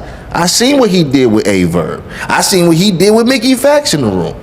So if I'm seeing what he can do with those people, right, and people consider him on a God tier as well, when those two meet up, I guarantee you Lux may have a tougher opposition. Like, this is what I'm gonna tell you, Fred. People don't see it because they just go off of what they like. But the reason is one thing I'm gonna say without saying too much with Lux. People go off what they like. Yeah, like if you like something. But what else would they go off? No, but what I'm trying to tell you, you got to go off of matchups. If you study anything and you watch boxing, you'll sit there and say, oh, okay, I can see why Bud Crawford would give Errol Spence a problem. You know what I mean? Because of his reach. Because of, you know what I mean? Oh, he got to the weight, he's at the weight class and he got to it. You know what I mean? After him, that's not his weight class. Remember, Errol dropped. Yeah. I'm saying somebody just watching it from the naked eye. I got Bud Crawford winning, or I got Errol winning because they just like what they do in the ring. Oh, I like the way he knocks niggas out. I like the way he hits niggas. They not studying the game tapes. What I'm saying, the reason why I'm a threat for Lux, whether people want to see it or not, is by one thing only: adjustments. You can predict what you're going to see from everybody else every time you battle. You don't know what bag I'm going to get into and what I'm going to do to be ready for that type of person. I will give you that. You are unpredictable. No, but that's why I'm trying to tell you. You're very unpredictable. But that's what I'm trying to tell you with Eazy. It's like, bro, the best thing he could do, the best thing he could do is do what he does and try to hope that it's a preference battle, which it wouldn't be though. And the reason why I'm telling you that is because now that the hype is gone, it is a big separation from what I do to even a nigga that sells drugs, to a nigga that whatever his audience is will say, damn man, DNA's. You see how you put him in a box? You can't do that with him. That's what I'm saying. You can't limit. But you watch certain people for what they do. Yes, but when it comes down to bad matchups, this is what I'm trying to tell you. Certain people are bad matchups for certain people because it's a different playing field. Me battling him, whether he wants to tell you or not, it's uncomfortable by him because your subject matter. What do you? But you can't sit there and drug talk me for all 3 rounds. Why he can't? Because listen, they're battle rappers who you watch because they are good at this. It's only no matter who they battling, only so many ways you can. It's only so many ways you can whip a pot. Yes, there's only so many ways you can step on glass. It don't matter. It don't matter. Yes, it does. Because then now the crowd, these people watch you for this. Why did they got tired of Hitman talking about money? Hold on, let me get this. Okay, I got you. I'm coming to you. People watch him for this because he's fire at this. People watch him for this. And then when they style clash, it just makes a fire conversation. Can't do it for 3 rounds, bro. I don't think, this is when people lose, is when this dude fire for this. Now this dude switches everything he ever did to be like him. Then that person loses. Yeah, but you don't gotta switch everything. You're not supposed to switch everything that you're doing to do that. I just said, you can't do that all the certain people he battles, he can do that all the time. My whole thing is that once so he'll have to switch up for you, is what you're saying? He would have to. That's what I'm saying. No, but you're saying it in total. When I battled Mickey Fax, I had to switch up. But I didn't switch up to the point that I wasn't DNA, but I made the adjustments that's needed to go against him. I could not bring the ill will DNA versus Mickey Fax and win. It would never work. It's 2 totally different people. They got to be talked to. They got to be addressed. The writing format got to be done in a certain way. That's what I'm trying to say. So Eazy, what I'm saying is it makes it difficult. Hollow in his prime is a difficult matchup for Eazy. And he gave you the clues. You can't say you're a book me. Hollow in his prime. You can't talk about money. I'm just saying. No. That's why I don't agree with what you're saying. He can't talk about money. He can talk about whatever, just like you can talk about whatever you want. He can talk about whatever he wants. No, but you can't. He does it well. No, what I'm trying to tell you is you can't talk certain things when they don't believe you. You see what I'm saying? Like, he could get in there and do that. He's smart. So why do you think it went from when he was battling Shotgun Suge, and I'm not saying it's true, I'm just saying how he thinks. He obviously must feel like he got more money than them. That's what he was talking. When he was battling other people, he's talking like that. Whether that may be true or not, nigga, you can't count nobody's pockets. You don't know. I'm just saying with me, even from the blogs, I knew I had him because it's a switch. Me, I don't usually talk money with niggas because I don't care about that. But I did that with him purposely because I'm like, I'm going to neutralize you because I'm the one nigga that you don't believe it. So fuck if somebody, I don't care if all of his fans thought he had more money. You know you don't. You know you're not living the life that I'm living. You know that. So now that's going to make you say, I can't really go that route with him. So you try to play the other route. Oh, DNA, I'm looking out for niggas. Oh, I put niggas like, and you can't take that route with me either, nigga. I've done what you did. See? Millions of times. What I'm trying to tell you is it's just a roadblock, bro, that he's not gonna understand until he's in front of me. Like, and I'm not. People think it's like, oh, I'm just talking about. I have a whole different. With Lux, it would be something totally different. With Eunice, it would be something. It's different people. I wouldn't be able to say the same thing. Like, I'm not being honest. Fights. They not easy. They wouldn't be the same type of battles because they present different type of challenges of the route. He tight, DNA. He tight, right? No, I like. You feel me? Okay, I'll give you a prime example, right? Just to put it on the surface, right? Meek Mill versus Drake. The reason why Meek didn't beat Drake is why? What I said. He didn't make adjustments. You tried to punk Drake. You tried to street. You lost, my nigga. Pusha T beat Drake because he tried to go the route that nobody else would go. I have to attack you as a person. Because people think you're a good person. Whether that stuff may be true or not. Oh, yo, you hit a kid. Oh, yo, you had blackface. That's why he won. If he would have went the same route, yo, Drake, you died. Drake, nobody cares about that. We don't look at Drake for that. So you're not going to win that battle. So you getting in the battle, DNA, it's not going to work. That's what I'm trying to tell you about adjustments. You got to know who you going against to know. Yeah. That's if you. No, so look That's at if you do person. That's if you're doing person. No, it's not about doing personals. I'll tell you That's like if this. you're doing personals. No, I'll tell you. No, I'm telling you. No, I'll tell you like this. Anybody that people ever thought beat me, it was all for the fact of they had better bars than me that day. That's what I'm saying. Why? Because you can't beat me with nothing else. Because that's just me. Jerry West, you feel like he just was better than me that night. JC, better than me that night. K-Shine, better than me that night. Look, it's creative. What neutralized me is Professor Sean. That's facts. See what I'm saying? It's on a lyrical level. Anybody that's gonna beat me, you have to be up here with me from a bar standpoint.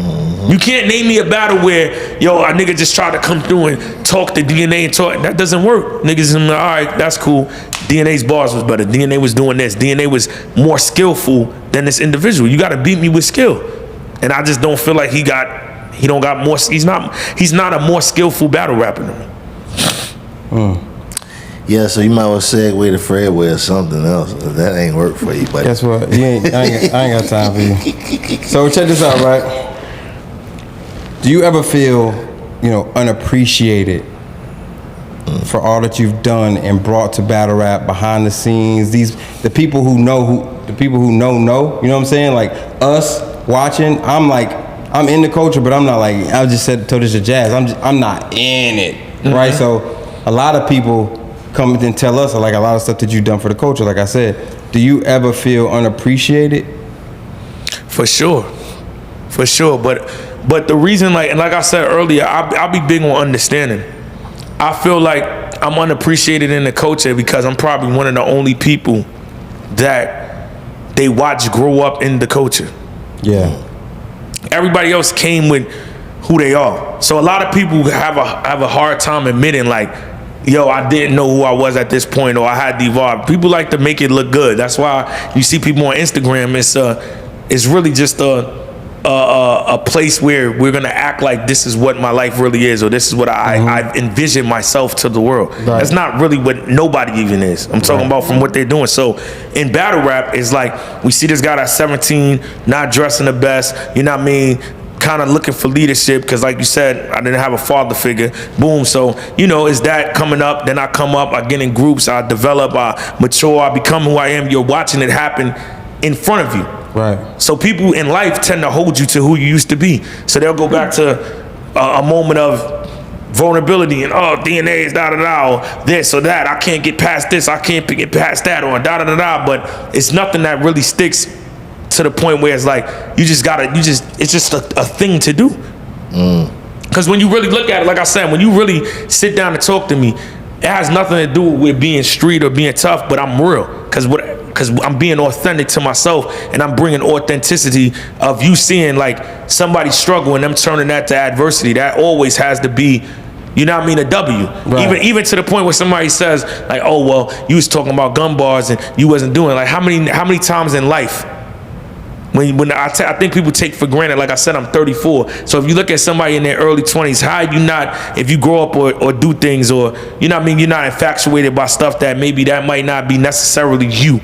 But that's what you're around, so that at that time, that's what you want to portray and that's what you want to do. You can't tell me everybody's done that at some degree. Facts. Sure. I'm just the only person that's able to get in front of the camera and say it like, yeah, that was something that I was trying to figure out. And then when I figured it out, I got from that. So it's like, that's the only thing that, you know what I mean? I agree with you on that. I definitely agree with you on that. And to get through all of that, to tell you like at this point at 34, which is why I say to everybody that's watching, there's niggas that died that don't know who they are. Woo! So if I figured it out at 34, I'm still ahead of the game. People that never figure out who they are. They never figure out their purpose. They never figure out what they actually designed to do on earth and truly what makes them happy and what's for them and what's not for them. So yeah, it took me some time, but I figured it out. That was dope. Real quick, this I didn't even have this to ask you, but I want to know this. In just a few words, what makes you happy? Two things: creating and helping other people. Damn, we the same type of Yeah, that's fire. Yeah, so like when I can, when like for instance, like somebody in my early like stages, I would credit the clips. He was somebody that believed in me when I didn't believe in myself. So now in my walk of life that people will look at me and they're like, yo, this guy has so much confidence, and people will be so far from thinking that I was that from how I am now. So when I ever see that, I try to do my best to like reassure and help, and because sometimes people need that. Sometimes people don't really believe in past what they can see and they don't get it and shit gets to you. Like them comments, them shits used to eat me alive, bro. Comments is crazy. Cause it was new. You feel me? We came into like now, you know what I mean? We could look at a hands or units like, nigga, don't worry about that shit, nigga. Them niggas will be back as soon as you kill a nigga. But when we came up, that shit was brand new. YouTube was 3 years old. Yeah. This nigga said, what? Damn, you start thinking about it like, yo, you know what I mean? To the T, how you had your shirt, how you was moving your hands. That shit used to just, I'd be like, what the fuck? You know what I mean? So you start changing shit up, trying, figuring it out. So that shit will really just That's a fact. rattle you. I still watch comments every day. I try. I mean, Sometimes I go on I'm YouTube. I Like me, don't even look at the video. I'm in the comments seeing what they saying, bro. Like me, I do it though, but it's a difference though. I don't do it from like the artistry standpoint. Like if I'm battling, I don't care what they say as long as I know I did my job. But like for instance, like my show, just like you got your show on this, like Rivals, yeah, I'm looking because I want to see, do y'all fuck with this? Yeah. Right. Because it's something different. Like I gotta know, am I producing a good show? Yeah, some good content. Yeah. My thing with the comments is I don't be caring about them either, but now I'm in the comments because I'm in this content space and certain platforms, YouTube, Instagram. I'm not like moving on TikTok like that, but when you engage with the comments, they push your shit more. So now like I you gotta answer them. I gotta go, yo, appreciate it. But then when motherfuckers saying crazy shit, I'm like, damn, your niggas a faggot. Like what? Yeah. There's trolls out there for sure. You know what I'm saying? So that's why I'm in the comments. So it make it tough. D-Nat, need you say some names? You gonna say some names, please? So, do you feel any battle rappers right now? Do you feel any battle rappers right now are overrated? Overrated? I mean, nah. All of them are rated perfectly. That one. I don't know if they rate it perfectly, but it's hard to say somebody in battle rap is overrated because that shit is the toughest shit to do. I mean, like, what is your criteria? What's your criteria of overrated? Somebody is being put out to the world that they are better than what they actually are. But it's so subjective. It's like what to you? I want to know what you. Okay, so then who? No, I want to know. Do you see anybody from your perspective who's like, nah? I mean, he cool, Is there anybody that stands out to you as being overrated? Nah. He media trained, No, it's not even media trained. It's just like niggas do what people like them for. So you gotta just respect that. It's like, what about underrated? Underrated? Shit. He's gonna have a whole list. I feel like that's easier to say. Yeah, I feel like no, because it's a lot of people that's underrated. I feel like John is underrated. I feel like Don Marino is underrated. Shout out to Don. That's because y'all got relationship. No, that's the truth. No, he said what he said. That's your man. You know what I'm saying? I like Don Marino. No, the reason why I'm saying Don is underrated is because people would just look at, oh, he's Mexican or whatever, and people will act like that's not a thing. Like people will judge before they actually like this Mexican nigga. But when you hear what he's saying, that nigga says some of the craziest shit. Yeah, he's fired on earth. He be saying fire. So that's what I'm saying. And John, people me and John always kind of mirrored the same like career a little bit. Like people will always think that shit is easy until you actually in there, because we tacticians, like we technical. So when you actually like, my respect always usually comes either when niggas see me how I prepare going into the battle, or after they was actually in there. Like, I didn't think that was that until that was in there. Now, this is a fan question. Do you remember a time where Geechi Gotti was coming up and you kind of like passed on him type shit? Okay, so this was a fan question. So if you don't remember that, I'm not even gonna ask this question. You don't ever remember a time where you was like, nah, I'm cool on dude? Nah. Okay. I actually wanted to battle him and he wanted to battle me, but you know what I mean, URL didn't want me to clip his wings at the time. So that was the whole thing. Explain that. Simple. Wow. So like once they got a hang of my thing was to clip the new guys. Not saying that the new guys didn't want to battle me because they competitors, but they felt like we give them the DNA, it's damaged, it's gonna fuck up the product. That was like one of our PG Killer. Yeah, that was one of our disagreements. Like you and URLs? Like, yo, cause my thing was like, y'all told me it's going down. I promoted it. I'm out here calling this nigga out, and now niggas is saying I'm thirsty to battle cause the battle ain't going down, and it looked like the vet is chasing the old nigga when behind the scenes, little do y'all know, nigga, this shit was already set up. This play was already put in motion to go and do this to hype it up. Did that happen a lot? Yeah. Like, yo, we want you and you to battle. Okay, boom, yo, go promote that. You promote it. Always with the new guys. Yeah, like every time, like with Twerk, that's why, like, you know what I mean, that battle, that shit came out when niggas ain't care no more. I like that shit, that deactivates your voice. Yeah, that shit came out when niggas was like, he was back in good standings. So, yeah, so that always rubbed me the wrong way in the grand scheme of things, because it's like, yeah, I'm doing a service for y'all, but it's not helping me. That's what I meant about, like, when I was saying, like, yo, when I'm coming back, that's why it's taking so long to return, because people are used to me just, either I'm doing it for the culture, I'm helping out the league, I'm helping out the battle rapper. Like, this time around, it's for me. It's about you. So you know, what you just said was a question I had. It makes me think. So is there such thing as the URL protected class? Is that real?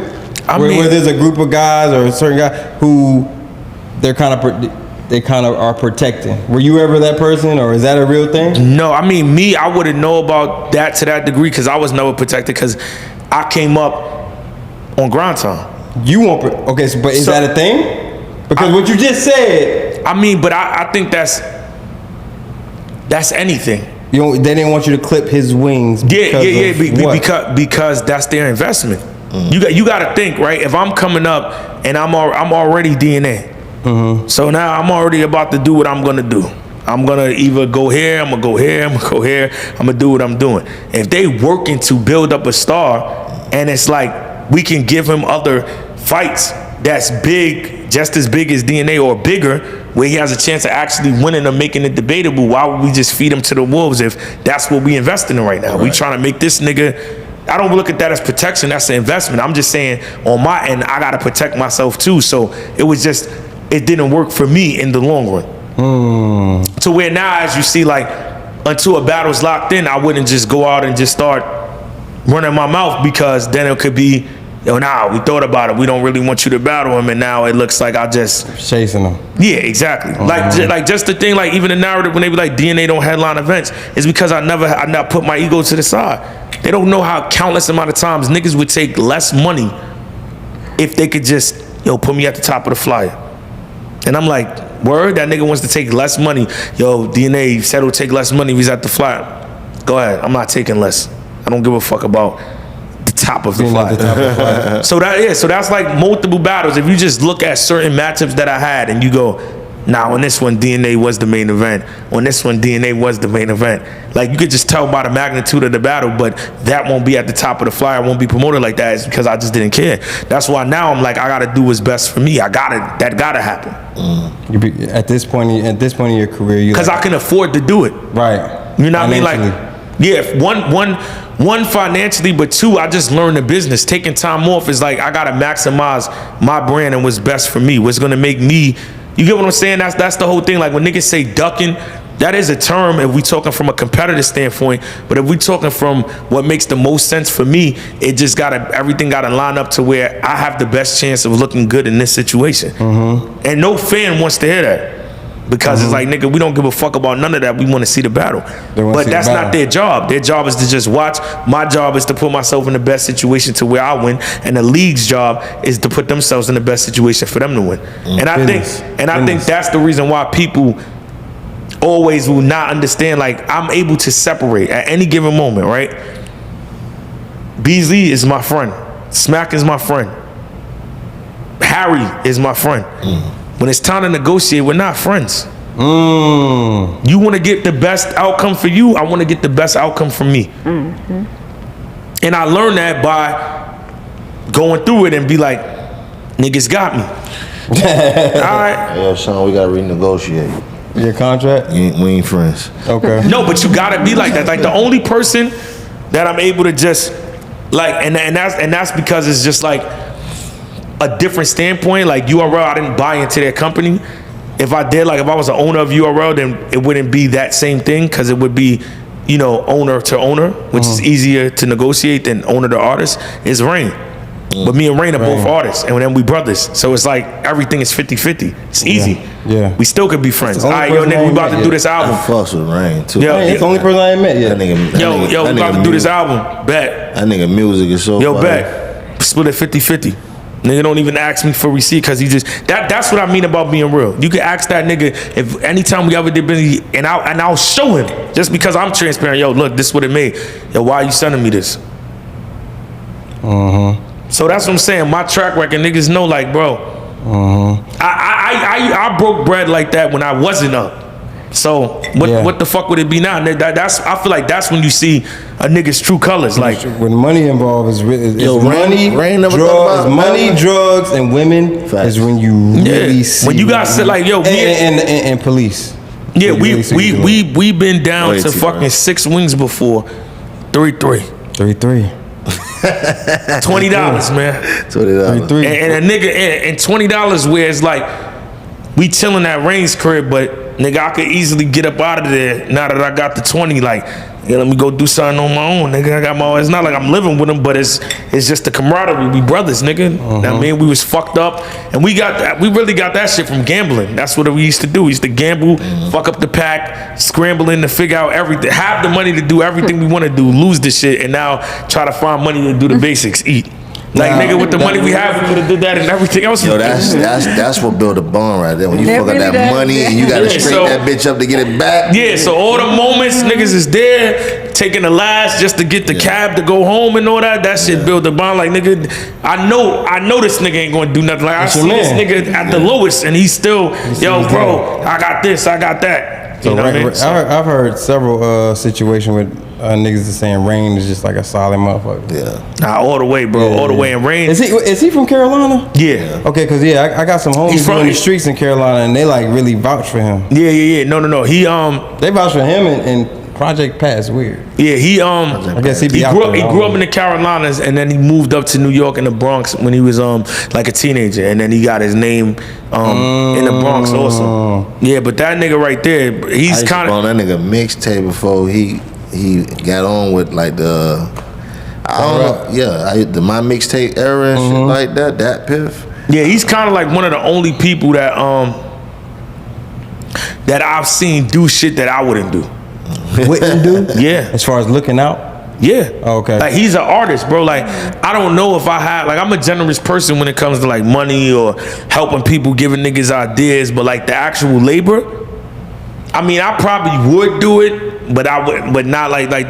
That nigga's a rapper. That nigga will sit down and that nigga's recorded my shit. Produce the whole album for me, make beats for it, or just record some whole other shit that I got on somebody else's beats and engineer it, mix it down, send it to me, do all of that. Nigga would turn from a rapper to a producer to an engineer. That's and a front. rare, bro. That is rare. In this culture, that's so rare. And then also too, the reason why I'm happy, because right now, you know, he got the song with Ross, he got the shit with Benny, him and Vision Play. Shout out to my guy PC, JY, they dropping a project right now and shit. But you don't find too many people that are who they are, but they have no problem downgrading themselves if the cause is DNA's hot right now. Rain is gonna play the background. If Rain gotta be security, the nigga with the making sure niggas, that's what he's doing. Rain gotta be the driver, Rain is the driver. I love that. I love that type of nigga, bro. So that's why me and him bond so much, because we both took that role. But then on the flip side, when the tables turn and now we the ones there, niggas don't want to be the driver.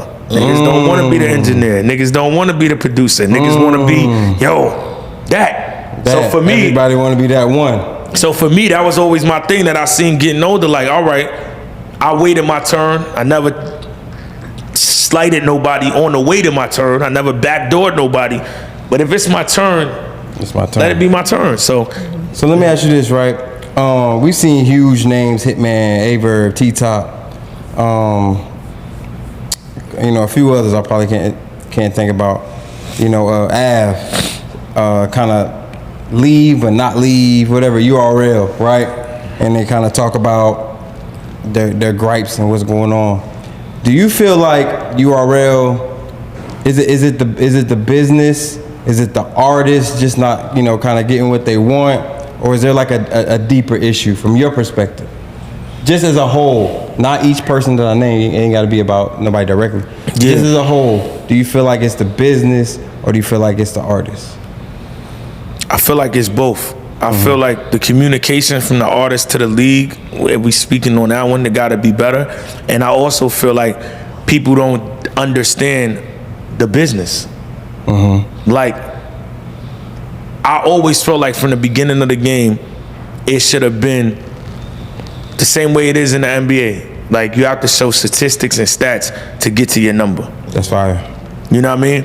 It's not that. So a nigga can wake up and get on Power like myself, or Eazy can get on Bel Air and I want 100,000.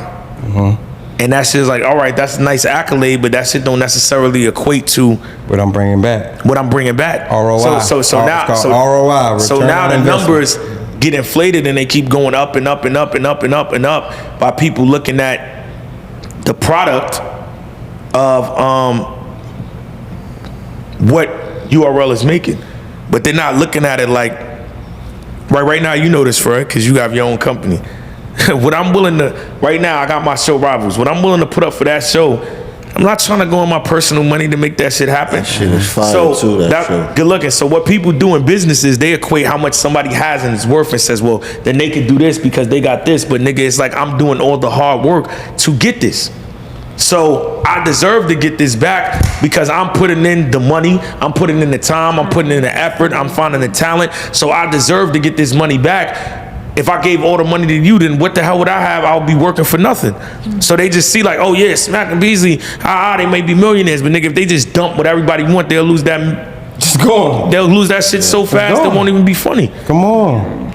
So I feel like battle rappers are learning though, right? Because I always was saying that before. I'm like, yo, if niggas don't like it, do your own shit. Niggas is doing their own shit.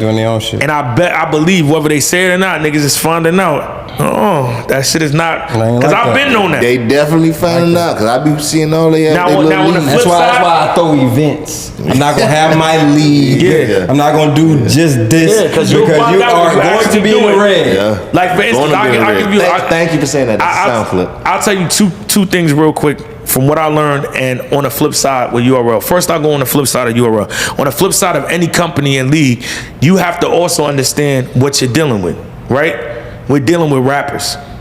So when you're dealing with rappers, right, most rappers are not responsible. So, no, just keep it 100. So when you're dealing with non-responsible rappers, you're dealing with niggas that's getting money fast, they blowing it fast, they losing the money, they coming back for more. You gotta be conditioned for that, because let's be honest, your business is staying afloat because niggas are idiots. Right.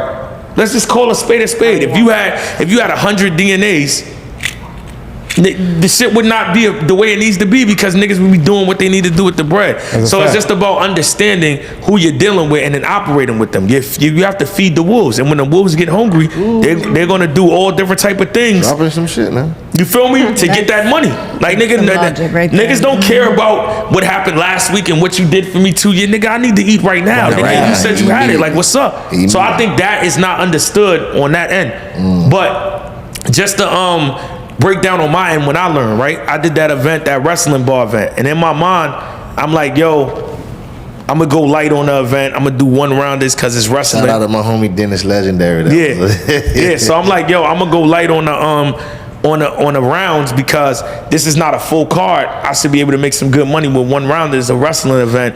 Yeah. One round, cool. So I did the pay-per-view with Caffeine, right? When I lined up the event, I lined up the shit on forgot what weekend, but it was a weekend in October, but it was called Halloween Havoc. And basically I was doing the event, on a weekend that's clear. When I booked the event, nobody else got an event. So I'm like, boom, this weekend is good. I'm gonna make my money back. I'm lit. 2 weeks after, EK got an event, John got an event. Everybody. Couple more weeks later, the same niggas I got on my event is on that event. Yo, dear DNA, I'm gonna fly in the same day to do your shit. So now I'm worried about that shit. So now I'm worried about, are niggas gonna actually get here? Right. And what are niggas gonna do? Get there, now you gotta make a decision from 3 battle rap cards. One shit is a gimmick, which is wrestling. I ain't gonna really fuck with that. I'm gonna fuck with this. Pay-per-view sales is down. I only break even. Thank you for because the battle with me and Clips is on YouTube. And just seeing DNA versus Charlie Clips, niggas are gonna click it. But I broke even. And this is on 1 round battles. Right. Where I'm not having to pay, niggas is looking out for me. Rock is looking, Chess is looking out for me. Danny Myers, Clips is looking out for me. Niggas charging my real price, nigga, I'd have been down 50 bands. Yeah. So I broke even just on that. So now imagine what happens when you do a real card. A real card. And that's 2023. And you know how much saturated battle rap, and pay-per-views have got in those last 2 years. So now what you think you're doing on them cards? You're not making no money. And then niggas bootlegging it. Speaking of wrestling, right? Because you're a big wrestling fan. The show that you got now, Rivals. Did you kind of get? I don't want to say you got the idea, but did you kind of get influence from? Rivalries. Yeah. When I seen that, but I think your version is dope, because they got rivalries where Ric Flair will talk about his matchups and shit like that. Yeah. So one day I was watching it, and I was trying to think of a different name that was so far away from that, but it's like it's the obvious. Like, what else? I don't want to do no wild shit and come up with some name that be like, okay, what is that? Don't even make sense. So I'm like, I could change it a little bit, but yeah, when I was watching it, I'm like, yo, I feel like that's missing in battle rap. Like, even from battle rappers, like my goal is to take the show, obviously to get it on the network, and then obviously I could get people paid just for doing that, to where it could equal up to a battle check, and then I get paid for producing it. But it's like we focus on. You're a good businessman, man. Told you. Oh, my bad. I gotta shout out my boy Danza. You know Danza? Yeah, Danza Project. Yeah. That's my homie. Yeah. You went on Danza Project. He said the same thing. DNA, you a fire businessman. You do good business. I almost forgot. Shout out to my guy Danza for sure. Salute. He does good business too. Danza. Yeah, but Danza got it. Yeah, so when I'm doing that, I'm looking at it like it's an empty void. And like me, I don't be trying to do shit just to do it, or just to get popping, because it's like when you already did that, it's like I want it to be impactful. I'm like, no, there's a void missing, to where everybody's thinking battle, and that's gonna drain you. And that's you racking your brain to keep coming up with new shit, when it's like everything else that I watch, from sports to wrestling, is at some point in time when enough history is created, you're repurposing the content in a different way. One, to bring it back for the people that enjoyed the moment, to make them relive it, and for the other people to create the moment of, wow, I missed that time of that. So that's why I said, we gotta do Robert. That shit is genius. When I seen it, because nobody's doing that in battle rap. It's either niggas doing blogs about what's currently happening, or niggas trying to make history. Or on Spaces talking about the old talking about it. And I'm looking at it like, bro, you know how much shit has happened, like that we can bring back and talk about. So, and then I checked it because that was on the fly. A-War was just out there, and I was like, boom, let me get him on the show. Luke Castro on the show, because I was big on like, let me just start it. And then, you know, A-War. Luke Castro. That's the Luke Castro episode that I was made me say that. That's what we talk about when Gotti said Gary. Yeah, and then, which is hilarious. And then A-Ward was about to have his first battle on URL. So I'm like, that's a good way to start it off. Perfect. But once I seen the response and the views on those, and it's no knock to them because those niggas are the greatest and they right, but I'm saying like, those are not who you get. Like, watch when me get Roc and all these niggas. Yeah. That's what I'm on this weekend. You see what I'm saying? When I get the shit that niggas was really losing their mind over. Yeah. See, it's over. That's the high shit where they put his ass on the Mount Rushmore. This motherfucker know everything. Nah, he a good businessman. What's one thing, if anything, that would make you hang up battle rap for good? If this came through, I'm done. Or if I battled, is there anything for you like that? Nah. Okay. Now, YouTube era, or I guess I should say DVD era. Would you consider the caffeine era and the YouTube era and the DVD era 3 different eras, or is DVD YouTube kind of the same? No. It's all 3 different ones. Okay, so which era for the code? Not, we ain't talking about money or none of that. Which era was the best era to you? DVD, YouTube, caffeine. Well, I ain't gonna lie. DVD era. DVD had to be the best. Really? Because DVD you didn't get to see as much though. That's what I'm saying. It was like, no, but DVD era. You obtained it. I'm just saying, probably for all the fans that watch me, they gonna pick the YouTube era because that's when they got to see it. That's when you for sure though. Yeah, no, I'm saying I'm the YouTube era. That's what I'm saying. But I'm surprised you say that. Yeah, but I'm saying the DVD era because that's what I grew up watching. You see what I'm saying? Somebody that watches me is gonna pick the YouTube era because that's what they watch, and the DVD era for some people there's a bunch of people that knew me that they just only heard of the name Murder Mook and got introduced to him at Summer Madness 2. For me, nigga, it's the legend Murder Mook, Loaded Lux, Young Miles, not even Midwest Miles, X Factor, Nems. X Factor was mine. You see, Nemesis. People don't even know about that. It's Murder Mook, T-Rex, and Nemesis. Nemesis was his third man. Where he went at, man? He was on fight. What the fuck happened to Nemesis? Nemesis still doing Nemesis still do music, he just don't battle, he fight too. That's him. Nemlo. No, the big. No, that's Nems. Oh, that's Nems. Okay. Nemesis is the dude that battled X Factor on Smack DVD. Outside? Yeah. Oh, yeah. And that nigga was barring up. But that's what I'm saying. For me, that was what made me want to be a battle rapper. I'm like, these niggas is going and battling in front of the streets. They wilding all them niggas did. X Factor. I put DNA in the bag like a rape kit. I said, shit. I was. When you was over, what was that? When you was battling in front of Drake back in the day? Disaster, yeah. Disaster. What do you remember that moment? For sure, like yesterday. So this is when Drake was wheelchair. He was just freshly coming off a Wheelchair Jimmy. He was right. No, he didn't have. I don't think he had the first album. Yeah, he did. Yeah, he did. The second one came out right after. He had Take Care out already. Yes. When you battled in front of Drake, he had Take Care out. It was coming up with the first one. Is Nothing Is the Same. Nothing the same. Take Care came out a week later. Yeah. Damn, that's what made it even big as a viewer. Cause we like, yo, these niggas battling in front of Drake. What the fuck Drake doing now? What do you remember most from that battle? Everything, bro. So going into that battle, right? Originally, I was supposed to battle Disaster in LA, and you know what I mean. Like what was I at this time? Probably like 17, I'm 18 at this time, right? So when I start seeing it, we going back and forth talking shit. Next thing you know, he in the videos with Active and Key and all the Grape Street niggas.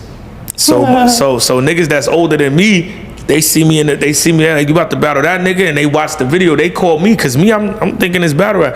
Like, nigga, don't go out there with like the type of time y'all niggas is talking. Don't go into LA, bro. You know what that is? Like, you know, niggas is just thinking it's that because of the way Disaster was. You know, Disaster get the going, and that nigga said. So I dubbed it. Like, nigga, I'm not going out there, man. I mean, I don't like the energy, whatever I said, some shit, some fly shit back then. Yeah. But I ducked. I got out of there, you know what I mean? Because I just felt like it was going, they was convincing me it was going to go left. So I'm like, yeah, bullshit, right? Yeah, don't do it.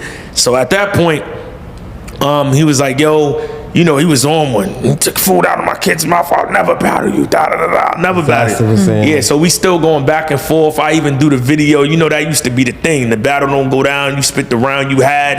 That shit went viral. Everybody like, oh, DNA would have got crazy with him. He was rapping like Disaster. So all that shit is going on. He's still taking his shots at me in battles and all that. And then one day he says, yo, I'll do the battle. Like, you know what I mean? It's inevitable. And I remember Clips had to talk with me, and I couldn't see this shit. He was like, yo, that's going to be one of your greatest battles ever. And I'm like, that's going to be one of my greatest battles ever? He was like, yeah, that's probably like one of the only few people that can do everything you can do. So that battle is going to be one of the greatest battles ever at that time period. So I'm like, you think so? So URL sees this tweet. They call me. And at this time. Who's that? Who hit you? Beasley? Beasley. And Beasley was like, what did Grind Time offer you to battle Disaster the first time? And I think at that time it was like $1,000. He said, we'll give you $5. We need the battle. No brainer. No. Oh, you said no? No, I said no. So the reason why I said no is, and talking to Clips, which made me see this, which was smart. If I battled Disaster on URL and I didn't destroy Disaster, it's a win for Disaster.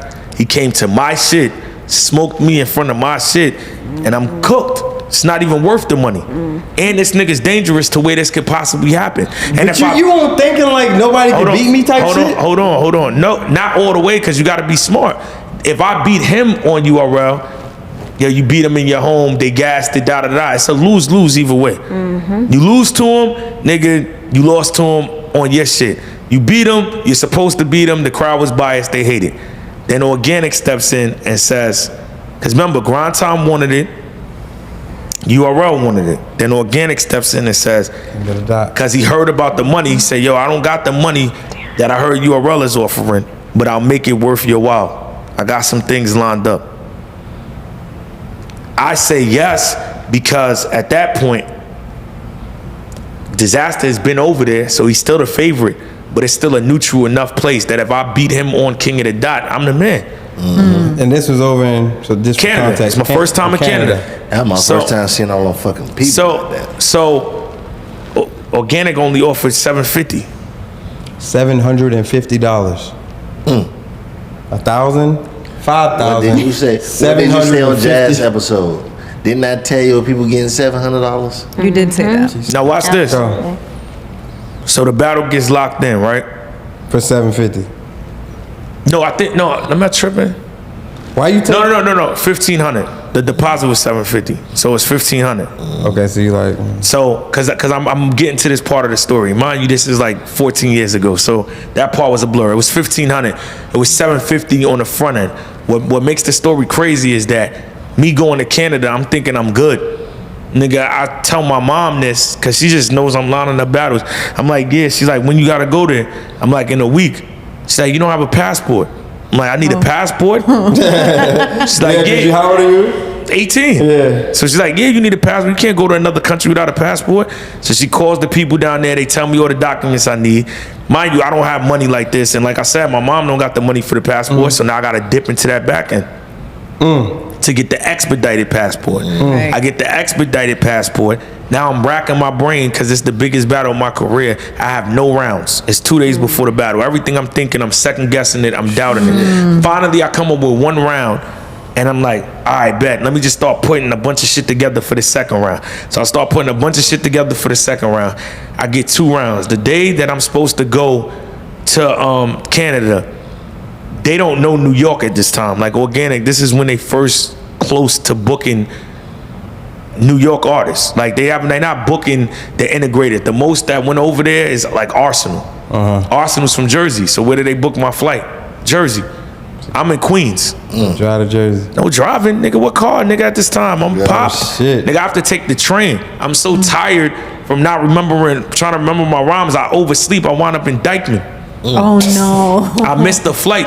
I gotta take the last bit of the 750 to rebook the flight. I got no money on the back end. He over there, Poppington. I land on E. I land over there at like 10 at night. I get fucking interrogated about that shit that I told you with the ACD on my record. Yeah. Because it's my first time in Canada. So they're like, yo, you ever been arrested before? I'm like, no. Because my shit was dismissed. So I'm thinking I could say that. She's like, come to this office. Go to the office. They bring the shit up. They're like, you have been, but it's dismissed. Like, why did you say no? I'm like, because it was dismissed. I thought it wasn't. They're like, no, we see everything. But it's not drugs, so you good. So I'm shook. I'm like, I'm about to get arrested over here my first time. So now I get there. I'm terrified. I have no third round. And this nigga, you know that this is at his time. We going unlimited. Unlimited, yeah. So I'm like, crazy. so at that point, I just made the decision, fuck it, I'm a freestyle, yo. Fuck it, I gotta freestyle the whole third round. So now we get there, I'm going over the 2 rounds I got. And this is my first time in Canada, and everybody starts screaming, yo, that's Drake in a limo. So I turn around, I look, I just go back to practicing. I'm like, man, they probably do that every time a limo pops up here. This is the Drake at his peak. I'm like, nigga, Drake ain't here. Because remember, Organic never told me what it was to make it worth my while. Oh, yeah. So now I walk in the venue, I walk in the shit, it's Drake smiling, talking with Disaster. Damn it, man. Your So heart I'm like, went to your soul. You about to I'm like, I don't know how I should feel about this, because I'm like, I fuck with Drake, but this nigga is clearly here for this nigga. Yeah. And this shit is a setup, and then he goes, yo, you want to drudge it? I got 5,000 on the line.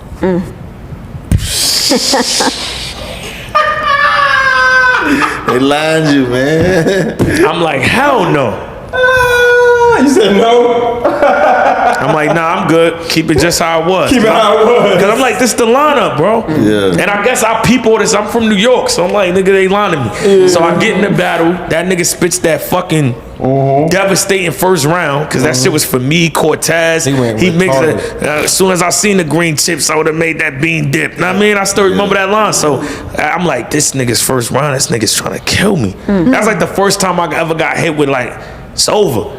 And then I started off with that story that I had, and they was fucking with it, and I was getting reaction. But as soon as he talked, and I said that, yo, something fucking up my best rhyme. Drake's here, but you ain't gonna make none of his headlines, and the crowd went crazy. He had the headline song out. From that point on, it was a classic. Yeah. And then I was just in there. I was in the zone after that. That shit was like one of the greatest feelings. And then at the end of it, crazy battle to watch. he wanted to give me all the money. Drake did? Yeah, but he split it. We got 2,500.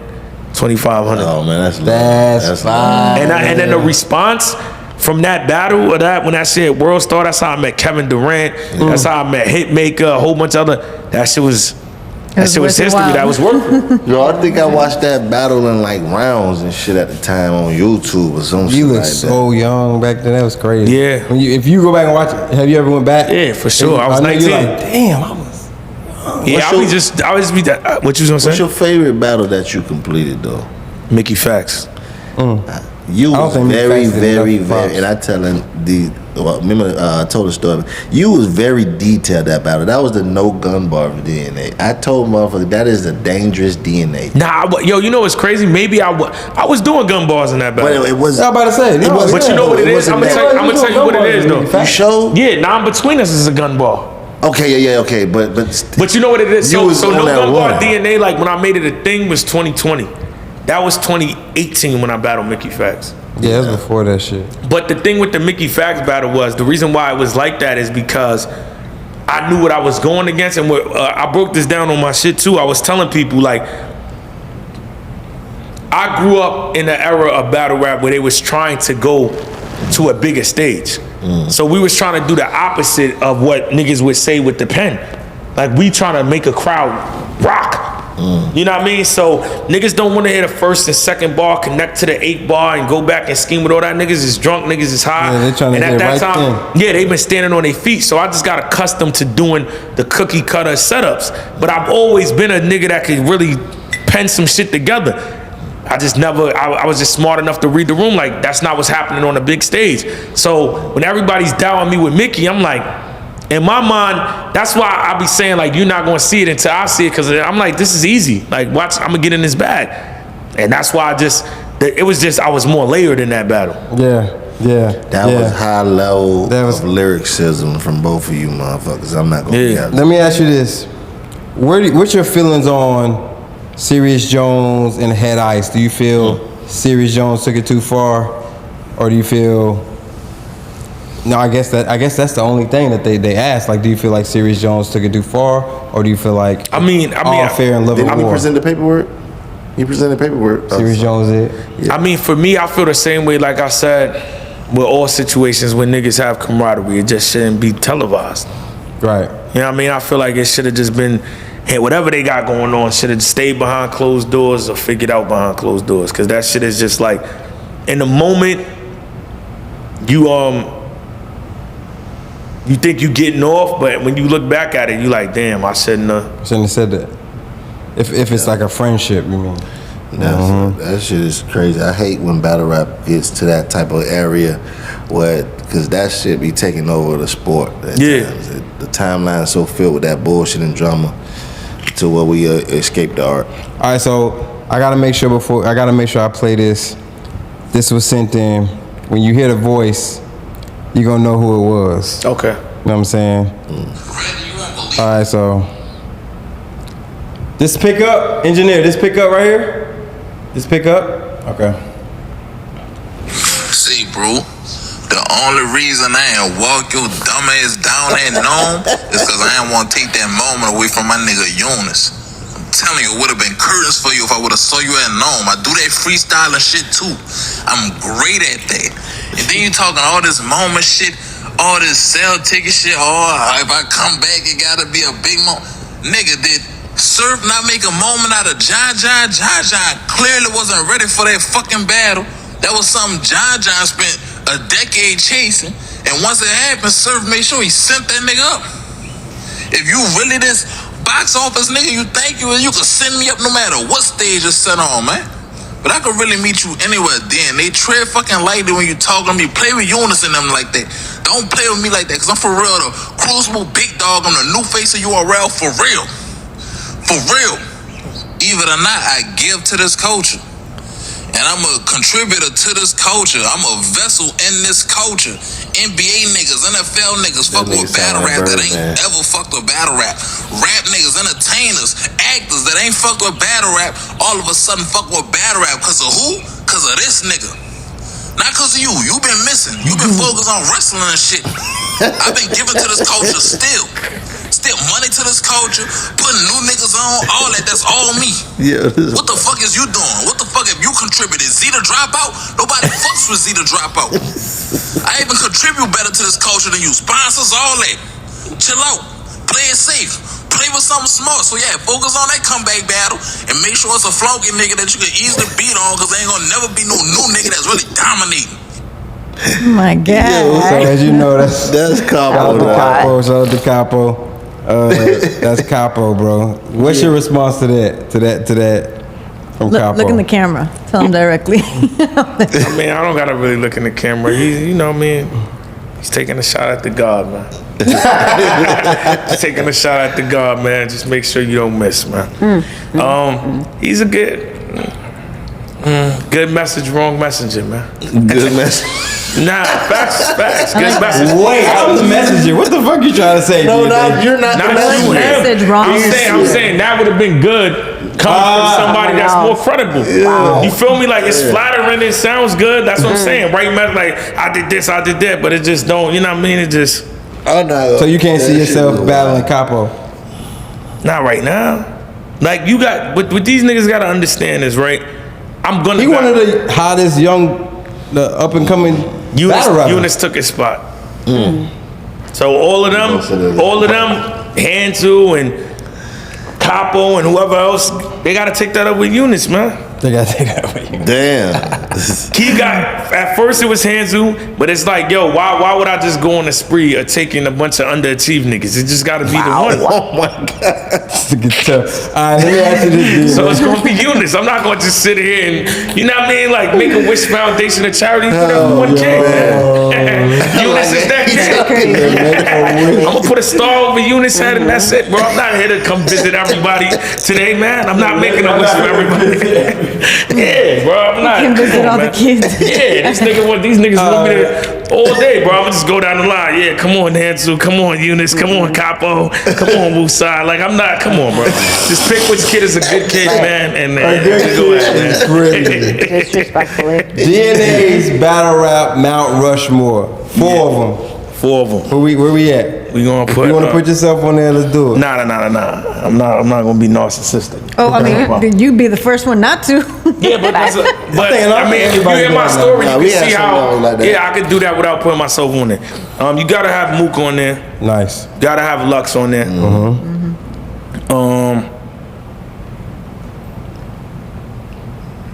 Rushmore. I'd have put Oss on there. Yeah, I'm not mad. And Hitman.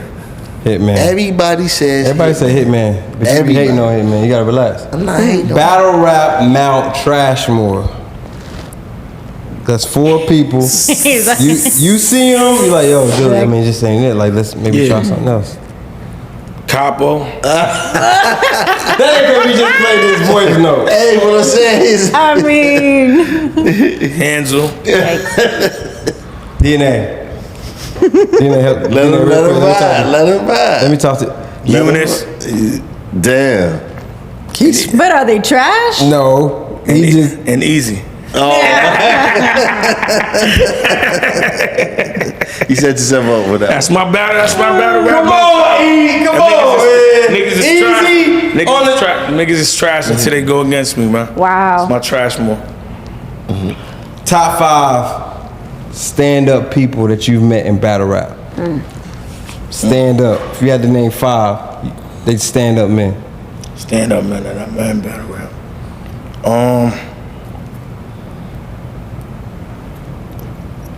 Stand up niggas don't lean. Stand up niggas don't lean. You know, I'm trying to name people. If you can give me 3, just No, I got 5. I'm just trying to name people that people don't see me with all the time. Yeah, that's what I want. You know what I mean? Because then it's like I'm just naming my friends. Obviously, if I'm around them, then you know what I mean, we good. But Geechi, Arsenal, Hitman, John, Rum Nitty. Fire. I fucks with that. Fire. Tell us how the hell you ended up on Power, bro. How did recaps the Power, the BMF? How did you get those relationships? Just off your recaps, you were doing? Yeah. So and they reached out to you? Yeah. So no. So I started doing recaps in 2018, and the idea came from my girl. So I was working with an artist, and we was doing a bunch of songs, and he wanted me to post them, and I'm like, yo, I can't keep posting every feature I do with you. This shit is gonna turn into a compilation page. It's my Instagram. So I was like, damn, and I was kind of like, yo, I don't want to take advantage of them because these features ain't gonna go nowhere. Like, what can I do that's worth the money that's actually gonna get him notoriety? And he happened to be white, I was black, and my girl was like, yo, y'all should do Ghost and Tommy when a new season of Power starts. Like, yo, that's fire. So I said it to him, he said, bet. We started doing it. Shout out to my guy Punch from This Is 50. He was working with them at the time. He was posting them up. I always think of Shay Davis on your Punch. Yeah, so at that time, I met with like one of 50's close friends. His name is Hardcore. He was like, one day when I seen him, because he's a big battle rap fan, he was like, yo, keep doing them recaps. 50 likes him. So I'm like, 50 likes him? Like, yeah. So I'm like, this nigga's just talking shit, whatever. So I keep doing them, and a bunch of actors from the show and actresses, they liking it, they reposting it, it's going well. And then it was 1 week where it was like a break. It was after like Ghost. So that's 2018, right? That whole year I'm doing them, cool. I'm just getting notoriety. My audience is liking it. Actors and actresses from the show, they fucking with it. 2019, when they go to the last season and Ghost gets shot and they on that break, Hardcore hits me and he's like, yo, just send me, chop the video up and just send me your part. And I did the video with like off the I Don't Know Officer 50 beat, and I had blood on myself, like acting like I got shot and doing all that. That was the one that really took off. That's fire. So I sent it to him. He was like, bet. 2 days later, he was like, yo, stay tuned. I'm like, all right. And then that nigga called me and he was like, yo, check your Instagram. Check the shit. 50 posted it and tagged me. My shit was lit. So I'm like, oh, this is crazy. So now after that, that's 2020. That's 2020, right? So through 2020, 50 posts my shit like 3 times. So I'm like hype. I mean, he's fucking with it. Mad people fucking with it. They tapping in. So 2021, they open up like the Sugar Factory in Queens at the Resorts World Casino, and Hardcore was like, "Yo, pull up." 50 said he wants to meet you. I'm like, all right, bet. Wow. So I pull up, sees me, nigga, caves my stomach in. Yo, what up? It's my nigga. That's the nigga doing the recaps. And on top of that, when 50 first posted me, that nigga's like, that's why I fuck with that nigga. Not even just music. He's a research nigga. He knew everything. Cause my man Hardcore was trying to tell him like, yo, he's like, yeah, that's the battle nigga from Corona, Queens. Da da da da. He knew everything. Did his research and all that. So when I met him, he was talking to me, you know what I mean, telling me he fucks with it. He was like, yo, I'm gonna get you to do something on the show. I'm gonna get you to do something on the show. I was like, all right, bet. So after that, then I wound up going to the BMF premiere, and that day I was trying to chill, right? So my man Hardcore is like, you know me, I don't get thirsty to take a picture with nobody. I'm like, nigga, I grew up on 50 Cent. Like that nigga is one of the reasons. Him and Lloyd Banks is the reason why I rap. Like, yo, I need that flick, bro. Like he posted me. Just post this up, let niggas know it's real. You're like, yo, DNA, man. You wanna be like everybody else asking for a picture? Or you wanna chill, man, and get the picture when everybody leaves? I'm like, all right, man, I'm gonna chill and get the picture when everybody leaves. Everybody leaves and 50 leaves. Nigga leans over. Yeah, man, you should've got the picture earlier. Nigga, you made me, you know this, nigga, so I'm thinking I'm doing something bugging by asking for the picture, so I'm trying to chill. So now we wound up, me and Rain, this is why I say Rain is the realest. Like me and this nigga wound up going to the BMF release party. Hardcore facilitates. Rain is who put you on? No, so Hardcore, the same guy. Hardcore. They have the BMF release party in Atlanta, and I'm out there with Rain. We working on music. Rain. Okay. So me and Rain go to the release party, but this is like before the show actually came out. They only airing the first episode. It's exclusive, like some crazy shit. So we get in there, it's lit. We watch the first episode, watch 50 perform. Then they like, it's the after party. I'm like, yo, Rain, we gotta get in this shit, bro. This shit is gonna be lit. It's gonna be wild people there. It's a good network. We gotta get in this shit. We go over there. So Rain tells me at first, he's like, yo, nigga, we gonna have to pay to get in there, nigga. What we doing? I'm like, I got a stack on it, nigga. I gotta get in that shit. Go over there. Tell the security guard, like, what is it? He like, yo, you on the list? Somebody got you? Like, nah. He like, all right, cool. So we like, yo, how much to get in? So Rain is like, yo, start small. I'm like, all right, we got 500. He like, nah, bro. Like, I got 1,000. Like, nah, bro. So at this point, Rain tight. Rain like, yo, I'll match it, bro. We got 2 bands. Let us in. Like, yo, I don't know how to tell y'all this, man. Money ain't gonna get you in here, man. Walks off. So what the fuck is now you in there? So now we standing there. Now we standing there. And I'm telling Rain, I'm like, yo, I'm getting out of here, bro. Like, it's over. Like, nigga, we came too far, nigga. Getting in this shit, nigga. This is what I used to do. Getting in here, D. Pause. I'm like, all right. Next thing you know, Bow Wow pulls up. Right in the Sprinter. Rain like, yo, DNA, how well you know Bow Wow? Like, nigga, I know Bow Wow. Like, you know him? Like, he's going, I'm like, yeah. Like, nigga, this is it. Bow Wow get out. I say, yo, Bow Wow, man, I'm trying to get in this shit, bro. I'm with you. Bet. Bow Wow gets me. Nigga said bet. Real nigga. As soon as I see him, because I've been when I did the rap game, I was in the studio with him. I've been talking to that nigga for a minute, so that was my guy. So he got us in. look at the security guard and smile. I'm in there, nigga. Yeah. So now we in there. Nah, that's security guard. Yeah. Tight. So we in that shit. We in there. Fucking nigga right here, bro. We in there with we in there with all the BMF characters and shit. We in there with Clifton Powell. Yeah. Shit is crazy. Got a picture with him. We in there with the nigga that plays Kane off of Ghost, Woody McClain. Yeah. So the shit is lit. Next thing you know, everybody crowds up. The nigga 50 comes through.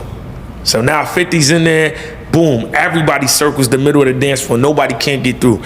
Rain was like, yo, nigga, you want the picture? I'm like, yeah. Move out the way, move out the way, move out the way. Move like my body. Move out the way, get out the way. This is my man, DNA. You gotta get the 50, gotta get the 50. And we do all of that, and we still right here, and 50's still over there. That's how many people it was. Damn. We did all of that, Yeah, but now we in sight. And I'll tell you, this is why I say 50's a real nigga, bro, in a midst of all of that. That nigga is looking mad, pleased, talking, smiling. He looks at me, pushes everybody out the way. Come here. So now everybody in the city is looking at me like, who the fuck is this nigga that 50 push niggas out the way to see? Like, what up, nigga? What you doing out here? Boom, boom, boom. I'm like, yo, last time I didn't get the flick. I need the flick. He's like, come on.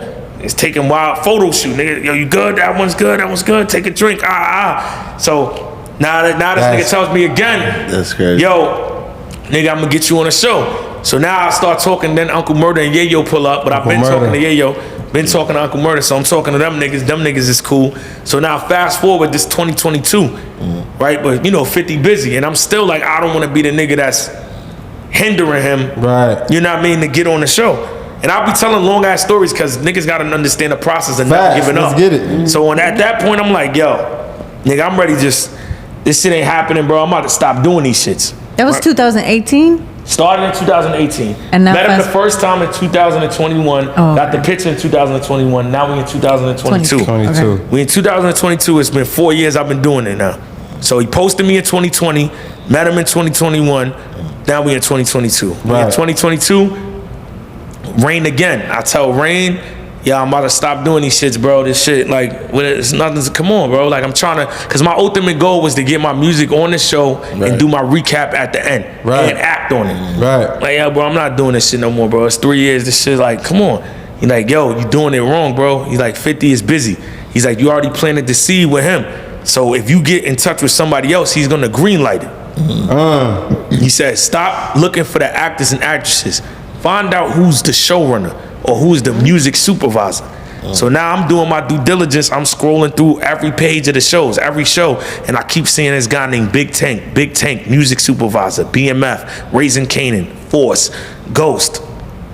I DM him, I send him my recap. Next thing you know, niggas follows me, starts liking it, fire. Who the fuck is this? This nigga's going crazy with the recap. I never seen no shit like this. Somebody recapping the show. I DM him, I'm like, yo, bro, like, I'm trying to get put in the right direction to doing this. He's like, no. I hit him, I say, yo, I got a question. Nigga put a question mark. I'm like, oh, he's on bullshit. So I say, yo, how can I get my stuff on the show? He said, yo, you got a manager? I said, no. He said, you got a publishing deal? I said, no. He said something else. I said, yo, bro, before you finish, I do everything myself. I write the recap, record it in my house, master it, record it, post it, do it. Everything is me. He said, bet, give you your number. Call me. Called him. I'm gonna ask you a question. You're like, don't be mad at me, but they say battle rappers can't make songs. Can you make them? I say, yo, you let me know. Sent them songs. He's like, fire.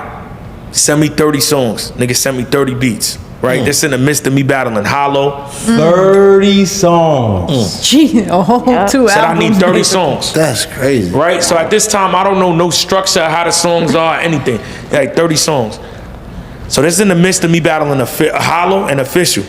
So you know, that time, this is caffeine, that's the bread and butter. I'm like, nigga, I don't got time to do 30 songs. Nigga. So I send 3. Oh, God. Nigga like, yo, you 27 songs short. Yeah. You playing. Leave it at that. So now I do the battle with Official and Hollow. That's April when I battle Official. I spin the block on a nigga in June. Yo, bro, I'm freed up. Cause I think I had like another 2-on-2 with Official when we battled Lady Flames and Jackboy. So after that, I free up in June. I hit him like, yo, bro, I can get to them songs. He's like, for what? I already got people on them. The shows is already done. They turned in. I'm on a whole nother season. I said, well, yo, hit me if you need anything else. All right, man. So now I'm sick. I'm like, yo, this shit is over. That's June, July, August, September, 3 months go by, I don't hear nothing. October, he calls me. Yo, DNA, man, this DNA? I'm like, yeah. He like, yo, this is Big Tank. I'm like, yeah, I remember. He like, yo, send me a picture of you. I'm like, all right. He like, I know you probably wondering why. Nigga, I'm about to put you in Raising Kanan. I'm like, Raising Kanan? He like, yeah. I said, all right, bet. I hang up, I tell my girl, I'm like, yo, he said he about to put me in Raising Kanan. I'm like, probably gonna be an extra or some shit, but fuck it, I'm with it. Nigga call back 5 minutes later, yo, just so you know, you got a speaking role too. And I'm going crazy. That's how it happened. I'm going ballistic in the crib. Nowhere. Oh my God, yo, it's happening. Boom, next thing you know, that nigga, I go to the studio to cut the song. So when I'm there cutting the song, he's that's the only time somebody ever wrote for me. They hand me the lyric sheet because I'm an actor. I'm not on set to be a rapper. wrote for you before? On the show. On the show. So yeah, somebody gave me he gave me a lyric sheet. Right. So that's why he's an ill nigga, cause he just reading my face. Like I'm like, but I'm playing it, I wanna be on the show, nigga. I ain't complaining. I take the lyric sheet, I master it, boom, I do it, I rehearse it. While we have rehearsals, he starts going through songs. While he's going through the songs, is one of the drill songs that I send him, but like my voice sound different because it's a drill song. So like, damn, I need to put this on Force. This shit fire. And I'm overhearing it as he's in it, because this nigga's a hard worker. While he's on set of Raising Kanan, the nigga is placing songs for Force simultaneously. Only nigga, like one of the few niggas I seen that works harder than me. So I'm like, yo, that's my song. He like, that's you? Like, yeah, that shit is placed. Boom. And that's when I seen it. I'm like, okay, this is how this works. And all day that nigga was placing songs. After that, I loaded up like 120. And that nigga just, everything. Remember, he's on every show. Yeah. So 10 on BMF, 6 on Raising Kanan, this. Now it's just, that shit is just all over the place, making it for himself. And then this nigga's, like I said, an ill nigga. He seen my face when somebody else wrote it. So one day he calls me a month after I finish writing, after I do my acting scene in 2022, he like, yo, write a song about somebody, you know what I mean, wanting to commit suicide. I'm like, all right, bet. Yeah. That's the song you wrote for No, Party? Famous. Yeah. So I write that song, next thing you know, he don't know that I know Famous.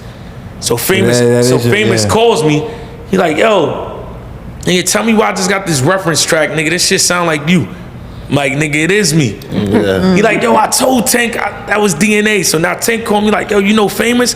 I'm like, yeah, I damn near know all of them niggas because they watch battle rap. Yeah. So now we go to the studio, and then he's like, see, I told you, I got you. I just didn't want to tell you what it was, but I know I saw your face. You ain't want niggas writing for you, so now I got you writing some shit. Yeah. So then I wrote that song on that season, right? So now when the next season comes around and Party's on there, I'm locked in. I wrote on last season of Raising Kanan that came out of the 10 songs on the soundtrack, I wrote 9 of them. Yeah, Oh, wow. see, that's crazy. That's amazing. And that song was hard. I didn't know that. He brought that bitch to life, but it was just we feel like every song party like, and I was never saying it again. Like I told you, I'll be keeping calm, quiet. I'm not that nigga, but Party and Famous, I got the videos on my Instagram. They said it.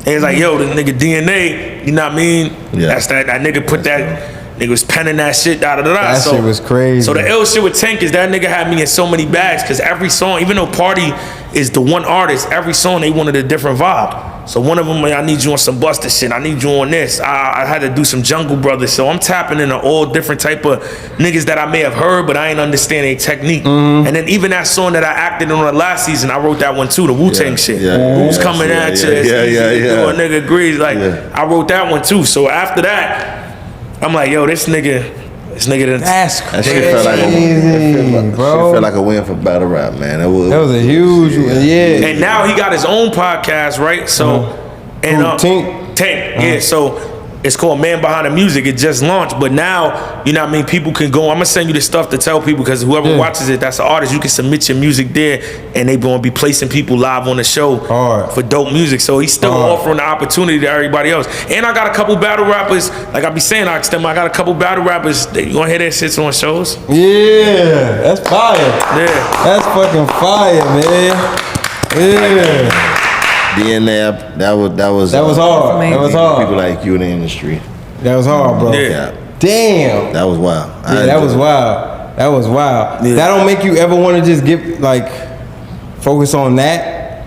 But you know what's so crazy? I'm focused on that. But my whole thing is just like, it's like, yo, when you do an album, right? And then when you make all the money off the album, you go on vacation, you go on tour, you might do a movie, a sitcom, guest appearance. At some time, you got to come back and do that other album. Right. So it's 2 years going on 3. I ain't battled, so it's like I gotta. Right. I mean, this is what started it. This is what's going to drive it again. Because I got so many new people that heard about what I did, but now they want to see me do it now. Like they may have watched old battles, like, all right, that was him now. Can he still do it? And then there's a bunch of people that never seen what I did, and they only know me from being like the showrunner on Raising Kanan, Sasha Penn. I'm pretty sure he watched a couple battles, but he know me for what I do on the show. So now when I battle, got a whole new eyes. Like, yo, they want to see, like, yo, what? Let me see what he can do. That's why he said he got to battle Eunice. Shut up. All right, so let me ask you this, right? This is, you killing it on TikTok. Like, you are murdering it, bro. You murdering it on TikTok. For people who are trying to start TikTok and get going on there, what advice can you give them? Well, what's crazy is the same thing, right? And that's why I say, like, dealing with battle rap, and then on the music side of things, dealing with Rain, that shit prepared me for everything else to make it an easy transition. The same way I am with battle rap and the same way that I've been with everything else, that's live streaming. Live streaming is like the legal way to hustle in the street corner. So what makes a good drug dealer? The nigga that you see every day with the good work, that's consistent, that's disciplined, that's gonna be there on that corner every day. That's what TikTok is, discipline and consistency. You get off, it's been times that I got busy with like rapping work, cause you know a lot of times when people dip into other avenues, it's cause one closed. What makes my shit so difficult is everything is open. I still got a rap career, I still could battle, it's not like I was washed up, I just stopped. So I'm still dipping out of, I gotta do some rapping shit. Like right now, I'm doing some rapping shit. I'm not on live. So me juggling that made me inconsistent at times, and 3 days off of there is like 6 months. Shit. Cause now I'm entertaining as hell, I'm funny, but they looking for, damn, this nigga DNA ain't on, damn, we'll go over here. They on you with TikTok, bro. So you gotta be consistent and disciplined, like set times and routine. Like if you go live in the mornings, always in the morning. You go live in evenings, always in the evening, so they get in a routine. It's like a TV show. The more they see you at that time, the more they're gonna pop up, the more the support is gonna be built, because they, you know what I mean? Like I said, it's in routine. I know at this time I can see this, I can be here at this certain time. So it's more on live than it is posting. Yeah, a lot of people have success posting. Me, when I first be battling like. Yeah, when I first got in the space, you know, I was taking my break from battle rap, so I wasn't really posting. Now that I'm getting back in battle rap, yeah, my posts are going crazy on there. But I was in the live battling aspect. But it's ways to make money doing both, like a significant amount. I just do mine on live actual battles. And what makes that easy for me is like if you watch it, it's like a face-off. Yeah, it's like a face-off. Yeah. So you sit there talking. You be talking to different people from different walks of life. Right. Like if DNA went on TikTok, he would never be talking to whoever the fuck this is. It'd be some. I'm telling about the nigga from Afghanistan. Yeah, no, it's crazy. TikTok is He wild. facing over him. Yeah, we all type, and that's the ill part why I said battle rap helped me with that, because I've been versatile. I know how to cook up with certain people. So in there, you know what I mean? You say certain things in violations, you get banned. So you can't really, you know what I mean? But I know how to, you know, like even when I be doing my rhymes over there, they digestible. You know, I'll just be freestyling, jingles, remixing songs. You know, so for the average person that hears it, they're like, oh, this shit is hot. It's hot. I mean, and that's what I always be trying to tell battle rappers, like, you gotta have balance. Like me, that's what I always loved about myself, is I read the room. I could go to BET, get them niggas to understand what's going on, because I know how to resonate to them. Go on TikTok, do that. Go to wrestling, do that. And then I could come into the real shit and get busy in there too. DNA's top 5 rappers of all time. Top 5 rappers of all time. Are we talking rappers or artists? Rappers. There's a difference. In hip hop. Rappers. So rappers. Rappers. Nas. Wait. Okay, let's do this. Nas. Big L. Ooh. Biggie Smalls.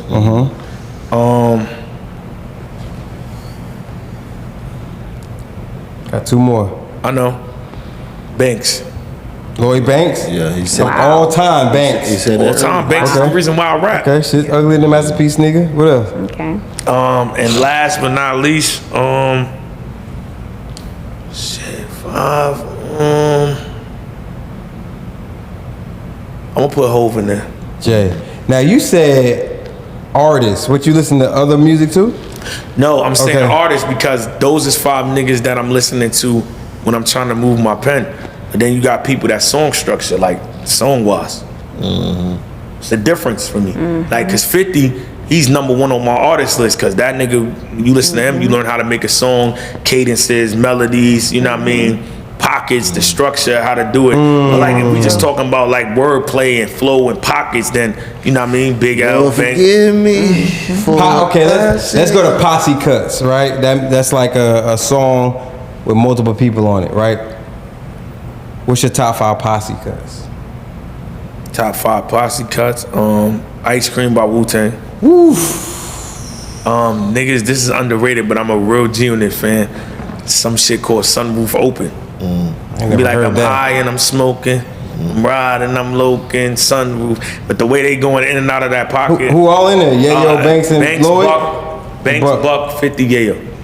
Okay. Okay. That's on the mixtape or that's on? Yeah, that's on Elephant in the Sand, the joint where they was dissing Fat Joe. Okay, boom. That's 3. Gotta do Banned from TV. Banned from TV. That's classic. Gotta do 24 Hours to Live. Yes. 24 Hours to Live. And Money, Power, Respect. Yes, sir. I like those. Top 5 hood movies. Top 5 hood movies. Hey, I noticed your list sound a little familiar. Juice. Next Friday. Not Friday, next Friday? Next Friday is Friday. I came up on next Friday because I'm younger. So that's he's my right. Friday's a classic. Friday. But next Friday is my shit. Okay. Juice. Next Friday, Above the Rim. Above the Rim. Boys in the Hood. Boys in the Hood. Menace to Society without drinking. Yeah, that joint. That's 5. This is society. It's crazy.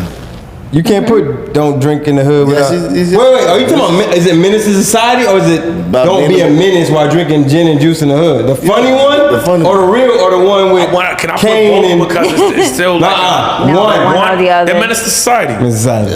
I was trying to add both because it's the same type of movie. One. Wait a minute, DNA. Niggas from the You was West. too young for that movie. No, but you know what's crazy, right?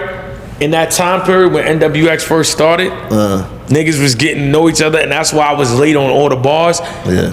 One day we was doing trivia when we was at Rain's crib, and them niggas was asking me shit. I felt crazy. And then Rain was like, yo, hold on. DNA, you never seen Juice? Like, nah. Like, you never seen Boys in the Hood? Like, nah. What? Nigga Y'all had kept a movie going. night. Never seen 6 Man? Yeah. Like, nah. Never seen Fresh? No. What? See none of them joints. Only thing I had on my roster was Next Friday. So what would happen is, every time we would lose in the casino, this nigga would go and be making beats in the other room, and I'm broke, Watch the movie. fucked up. Yeah, I'm put on Juice, man. Above the Rim. So that's how I started. And like in 2 weeks, I watched all of them. Cause nigga, that was every night. Every night we was losing bread in there. And I was like, yo, fuck it. Them shit, I watched them shit almost every weekend. So DNA stranded on an island for a year. You can only take 3 albums. What albums are you taking? The albums I'm taking Life After Death. Taking Get Rich or Die Trying. I'm taking Illmatic. You taking Reason Without? I like. For me, no, I don't. I mean, I'm not a drug dealer, so I don't. That's not what's going on. Illmatic, he was talking about that shit. No, he wasn't. Yeah, but he was still doing. But he was doing it from a lyrical aspect. You see what I'm saying? Like Hov was talking about it from you had to do it to understand it. Like you got to understand how this could turn this and what's on what. Nas was saying it from a a metaphorical standpoint. Right? Yeah, facts. He was saying it from my standpoint, nigga. I would be the nigga watching what niggas is doing out the window. Like, oh shit, Hov is nigga. I'm doing it, nigga. Now let me ask you this: is it ever okay for your mans to out you in a moment to get out of jam? Yes. Explain. When is it okay? Caught up with this girl. Yo, I was at DNA. I was at DNA shit. So at that point, it's cool for him to lie on you. Yeah, as long as he tell me, Fault. You said no. You don't like that? I might get caught up. So if his girl call you, you be like, nah, he ain't over here. I might, but long as, see how he brought it back? He said, long as he tell me. Yeah. Don't do now. You do that shit without me being involved. Yeah. I don't want to be no innocent bystander, nigga. So if your man homegirl call you, what do you say? If he didn't brief you, I mean, what do you say? Clearly, the conversation is gonna lead to obvious things that I know what I gotta say. Yo, was Keith over here last night? That's what I'm saying. What'd you say? Yeah, we was kicking. Yes, and then it's Keith, nigga. Don't do that shit again, nigga. What the fuck is you doing? But what if he said he won't over there? I'm gonna tell you the worst thing niggas do, right? I'm gonna tell you one of the worst things niggas do that they out me without doing it, and it's never with me. The worst thing niggas do is they call me, right? And being on a flight, like 1 year, like my ear shit got fucked up, so I can't really hear like that through this ear, right? So I have my phone, this real shit, so I have my phone on speaker all the time. But niggas know this, cause I tell them. Worst thing niggas do when I'm in the crib. Yo, what's up? What's good, DNA? Yo, who you around, bro? It's over. Bro, I'm around my girl, bro.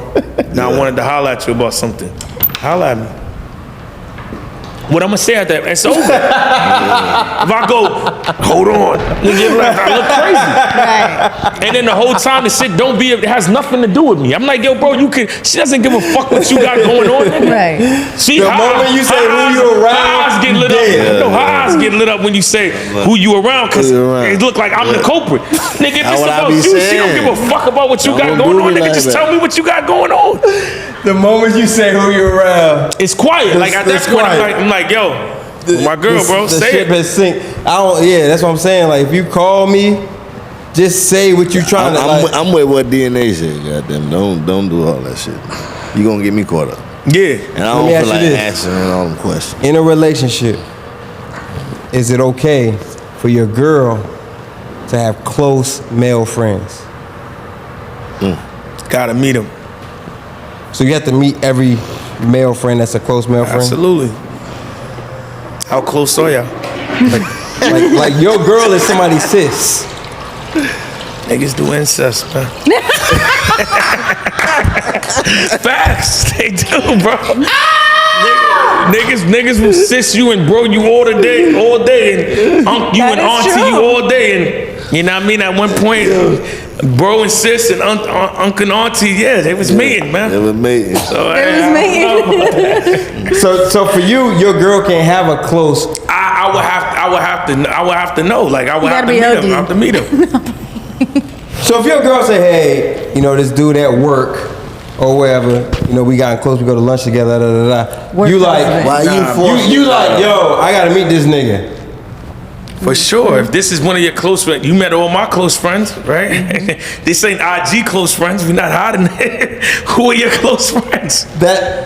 What you mean? Bro. If I got any close friends, you gotta meet them. If you have any close female I'm saying friends, all my close friends, my girl has met them. She has. So it's like an interview. Mm-hmm. Yes, because I'm gonna know. Like it's the same thing with anything. I'm gonna know. Like yes, okay, just the same way my girl's gonna know. Yeah, I know that's your friend, but yeah, she wants to be a little more than your friend. Or you gonna know like, all right, from the looks of things, homies, all right, it's cool. So you meet one of her close homeboys, and you ain't feeling them. She gotta cut them off. She gotta take it in consideration, man. Facts. You don't have to do it, but you gotta listen to what I'm saying, because I might be having. They gonna listen to you regardless. No, right? sometimes they don't. Sometimes they might be like, you tripping or you jealous, but you know what I mean. If you coming from a mutual standpoint of like a lot, like somebody that's not in their feelings, that's overprotective or like on some abusive dictating shit, and you just like, nah, I kind of think it's then. You know what I mean? I would like at least you take it into consideration. I would take it into consideration if you feel like that.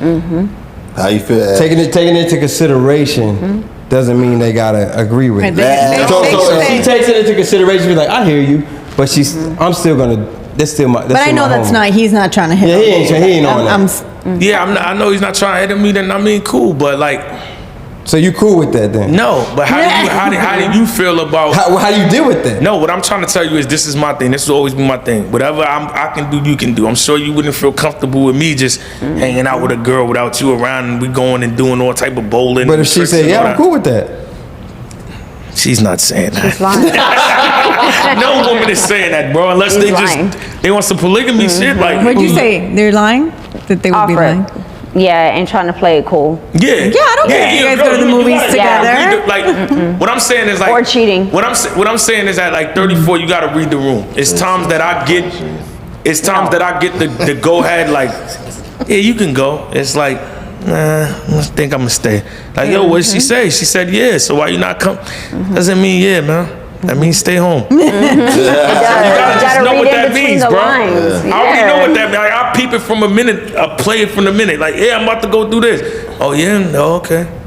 Actions speak louder. Can I go? Yeah, sure. So if you're trying to go somewhere and your girl says, yeah, you can go, but you feel like she don't mean it, you stay home? Yeah, if it's something that's like not work like this, yeah. I mean, shit, I can do it. I can do. So that. you'll be like, I know you don't mean that. I'm gonna stay home. No, I just don't. I let her feel like she gave me the right to go, and I just say, nah. After thinking about it, I don't want to. That's fire. That's perfect. That's fire. That's perfect. Perfect. That's what you have to do, bro. You can't say, yo, you don't want me to go. I'm not gonna go. You gotta. Then she's gonna feel some kind of way. She's gonna feel like, oh, okay, well, you know, I'm taking his power away. So it's like, gonna be weird. It's like, yo, after a while, like, yo, why you ain't go? Nah, I just got caught up. You know what I mean? Do something. You dating the girl, so you dating somebody, right? Everything's fire. After years, you find out in the past she dealt with somebody you either are close with or you're around all the time. Is that a deal breaker? Yes. 7 years in. Yes. 7. She didn't say anything to you, 3 right? kids. Yeah, listen. 7 years. Yes, you wanna know why? Because you're not keeping it a bean. Right? It's hard for you to be honest once we're together, because obviously, I mean, we know what that is. This was before you. This was before me. Why you didn't tell me? There's no reason to lie. There's no reason not to tell me. What if she didn't know you knew him up until like... She didn't know you knew different. No. She didn't know you knew this dude. Y'all in a battle, you took a picture like, yo, you know him? Like, that's my man. I want to hear ass trigger. You had a battle. No, what I'm trying to say is you do entertainment, so you around people all the time. Yeah, Right, millions of people. right, your girl's What I'm not saying gonna is know like, everybody. if she didn't know that I knew them, then no. They know. No, it's not a deal breaker because you didn't know I knew him, and what you supposed to do? Run down a list of everybody you ever talked to? Exactly. Hell no. Like, So it's somebody that's a you're point. saying, right. That doesn't make sense. Nobody wants to hear that. I don't want you to sit here and tell me everybody that you have. That's weird. But I'm saying like I know them, and it comes to the point that I'm like, yo.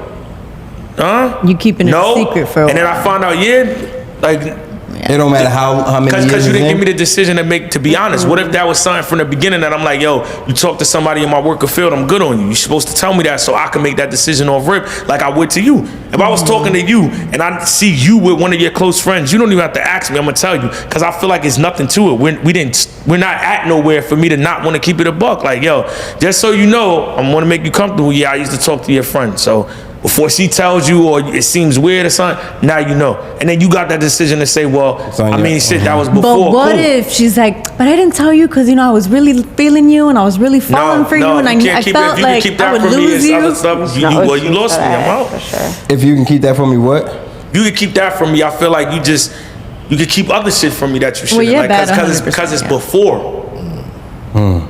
Like what's crazy is, like I said, for a man and a woman, if you want to be honest, like in just real life, like you all, like if somebody cheats, you know why they're not telling you. Clearly, it's happening now, but what would be the reason not to say what happened prior to dealing with somebody? Like to me, because they're afraid to lose you. You don't even fully have me because this is at the beginning. Right. Yeah, and honestly, from a female perspective too, like think about it. If it is a guy that you're really feeling and you can see long term, right, with him, and then damn, you find out that he hangs out with someone you smash. What do you think about your own future? Are you gonna hold this secret from this man that you love for the rest of your life? It's gonna happen. Like you gotta be honest. So like, it's like, you're why not gonna say it? live with that. That's what I would be thinking. Yeah. But you'll leave though.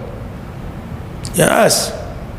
Because you didn't. Because basically, I feel like you're not around this person every day. No, it just so happened something happens. This is a guy from her past, and this is somebody who she didn't know you even was cool with. I mean, no, but she didn't know we was cool to know. They don't matter. Two different scenarios. You already answered that one. If she doesn't know that we were cool, no. But I'm saying like, all right, put it like this. If it's, let's paint the scenario. It's you. I'm coming out here saying I'm doing the interview. Why would you not tell me? I'm like, I'm a clown. Right. Why would you not tell me in the past that, you know what I mean? That's what I'm trying to say. That is like. Now, are you mad at the girl or your guy? Or your homie? Both. Both. Somebody should have told me. You cutting both off? Or is one you cutting off and one you... Nah, yeah, both. Because y'all both should have told me. I'm the only one here that looks crazy. Agreed. Yeah. You both Everybody should have told, like, who was going to tell me. Right. Unless y'all still messing around. Yeah, like somebody should have just kept it at being like, yo, boom, Yeah, This is the last thing, and we gonna get to the end. So, in a relationship, heated, this happens a lot. Heated arguments, heated debates. Sometimes the woman gets furious, puts their hands on the man. Is it ever okay for the man to retaliate? Morally, yes. In the world that we live in, no. Nigga, Explain that. If somebody put their hands on you, you should be able to put your hands on them back. But how you think that's gonna go? When you're 9 times out of 10 stronger and you're hitting somebody that 9 times out of 10 is weaker than you and they're a woman. I mean, I think you should leave though. I think there's no... So if one put a hand on you, you should just leave, don't fight back. Yeah, that happened to me before. You had a girl that's hit you? Yes. Like fist though? Yes. Spun. Quiet. Good night. It's over. Quiet. You just left them. You just swallow your pride. I'm out. Yeah. I even, like me, I'm a mental type of guy. I'm like, yo, in my mind, I'm beating the shit out of you right now. I'm out, man. If she hit you, that means feelings were already involved. So how long were you guys dating? No, it was already like it was already ending. Ending. It's Now, at it was the already head. at the point, and then that happened, and that was the tip of the iceberg. Like, okay. Yeah, I'm out of here. But I would have did that regardless, because it's like once you do that, it's like how many times am I gonna stay for that before I wind up getting caught up doing it? But you asking the wrong person that, because I'm who I am. So it ain't just the regular, yo, you taking a trip down to, you know what I mean, bookings, and you gonna go to the, you know what I mean, civil court or whatever, nigga, DNA. You're in the news. It's quiet, bro. And then nobody cares about the story. They just care about the allegation. These niggas hitting women. All these niggas that said all this shit in battles, he ain't hit none of them, and he hit her. It's over. Yeah, it's quiet, bro. It's done. So, but I like that though. I like that was always there, because there's just like another incentive. Like I can't do it. I've never done that either. But I've also, again too, I was also raised with my mom, and my dad used to do that. So just being off of that, I would never do that either. I will always spin. Just leave. I'm out. And there's no because it's not worth the reward of, like, in the moment you may feel justified, like, oh, I got it, but like I said, at the end of the day, well, what comes with that, because it's still a woman. It's kind of like a kid hitting you. If your daughter hits you, you gonna punch her in the face? Right. You feel me? If your son punches you, you gonna really hook off on this nigga? Like, no. Like, so you gotta just keep that mindset. It's still a woman. You know what I mean? And I don't think it's okay, but I think once you see that it got that far, it's over. It's toxic. What's far? Like you said hit, but what kind of hit we talking about? Because I want to know, because I feel like there's different levels of, like, you know. I mean, I feel like anything. I feel like that with guys though. I feel like I could have a heated argument with my friend, and we get to the point that we throwing blows and punching each other, like trying to hurt each other. It's quiet, nigga. You're not my friend. Right. Like, we get tussle, we get wrestle, we get, nigga, I swear to God. But what's stopping us is that love. Like, if I just hook off on you like a stranger, nigga, and try to break something, you're not really my man. So it's like, I feel that same way with a man and a woman. Like, y'all could walk away and say, yo, right now we can't talk about this, or we gonna revisit this, or, you know what I mean? Even if y'all yelling and get heated and go outside and scream or something, if that's what you need to do to calm down. But the moment you just, any type of forceful action is like, I feel like the respect is gone. Yeah. Sure. So there's no way of coming back from that. And I feel like that same way, like with friendships, like, it ain't even the fact that, like, oh, nigga, I think you could really hurt me or kill me. No, it'd be just a fight, but it's like, there's a certain level of respect that comes with, yo, I would not even put my hands on this person because I respect them too much, even if I think they out of pocket or they wrong. Fire. All right, so which camera is DNA, right? This one? Okay. DNA. Take us out. Anything you got going?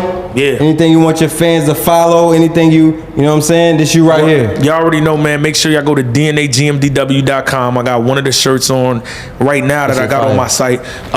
This month, October, we got breast cancer awareness hoodies. They up on the site. All the profits are going to be donated to a cancer foundation. I got my Statue of Liberty hoodies up there. And for the people that, you know what I mean, want to get this stuff now and pay for it later, if you check out with Shopify, pay installments, you can get the merch now, pay for it later.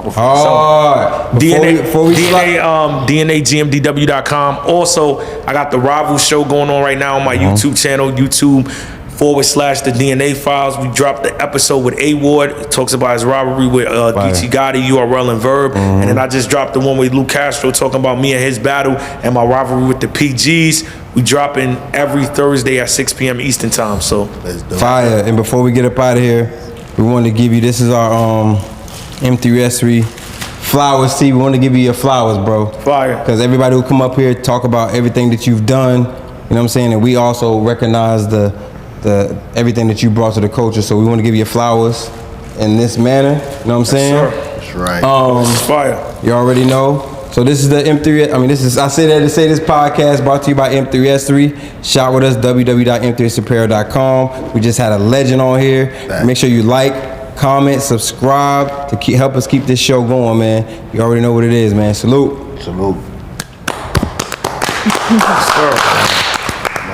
My God. Men make moves. Sucker stand still. M3S3.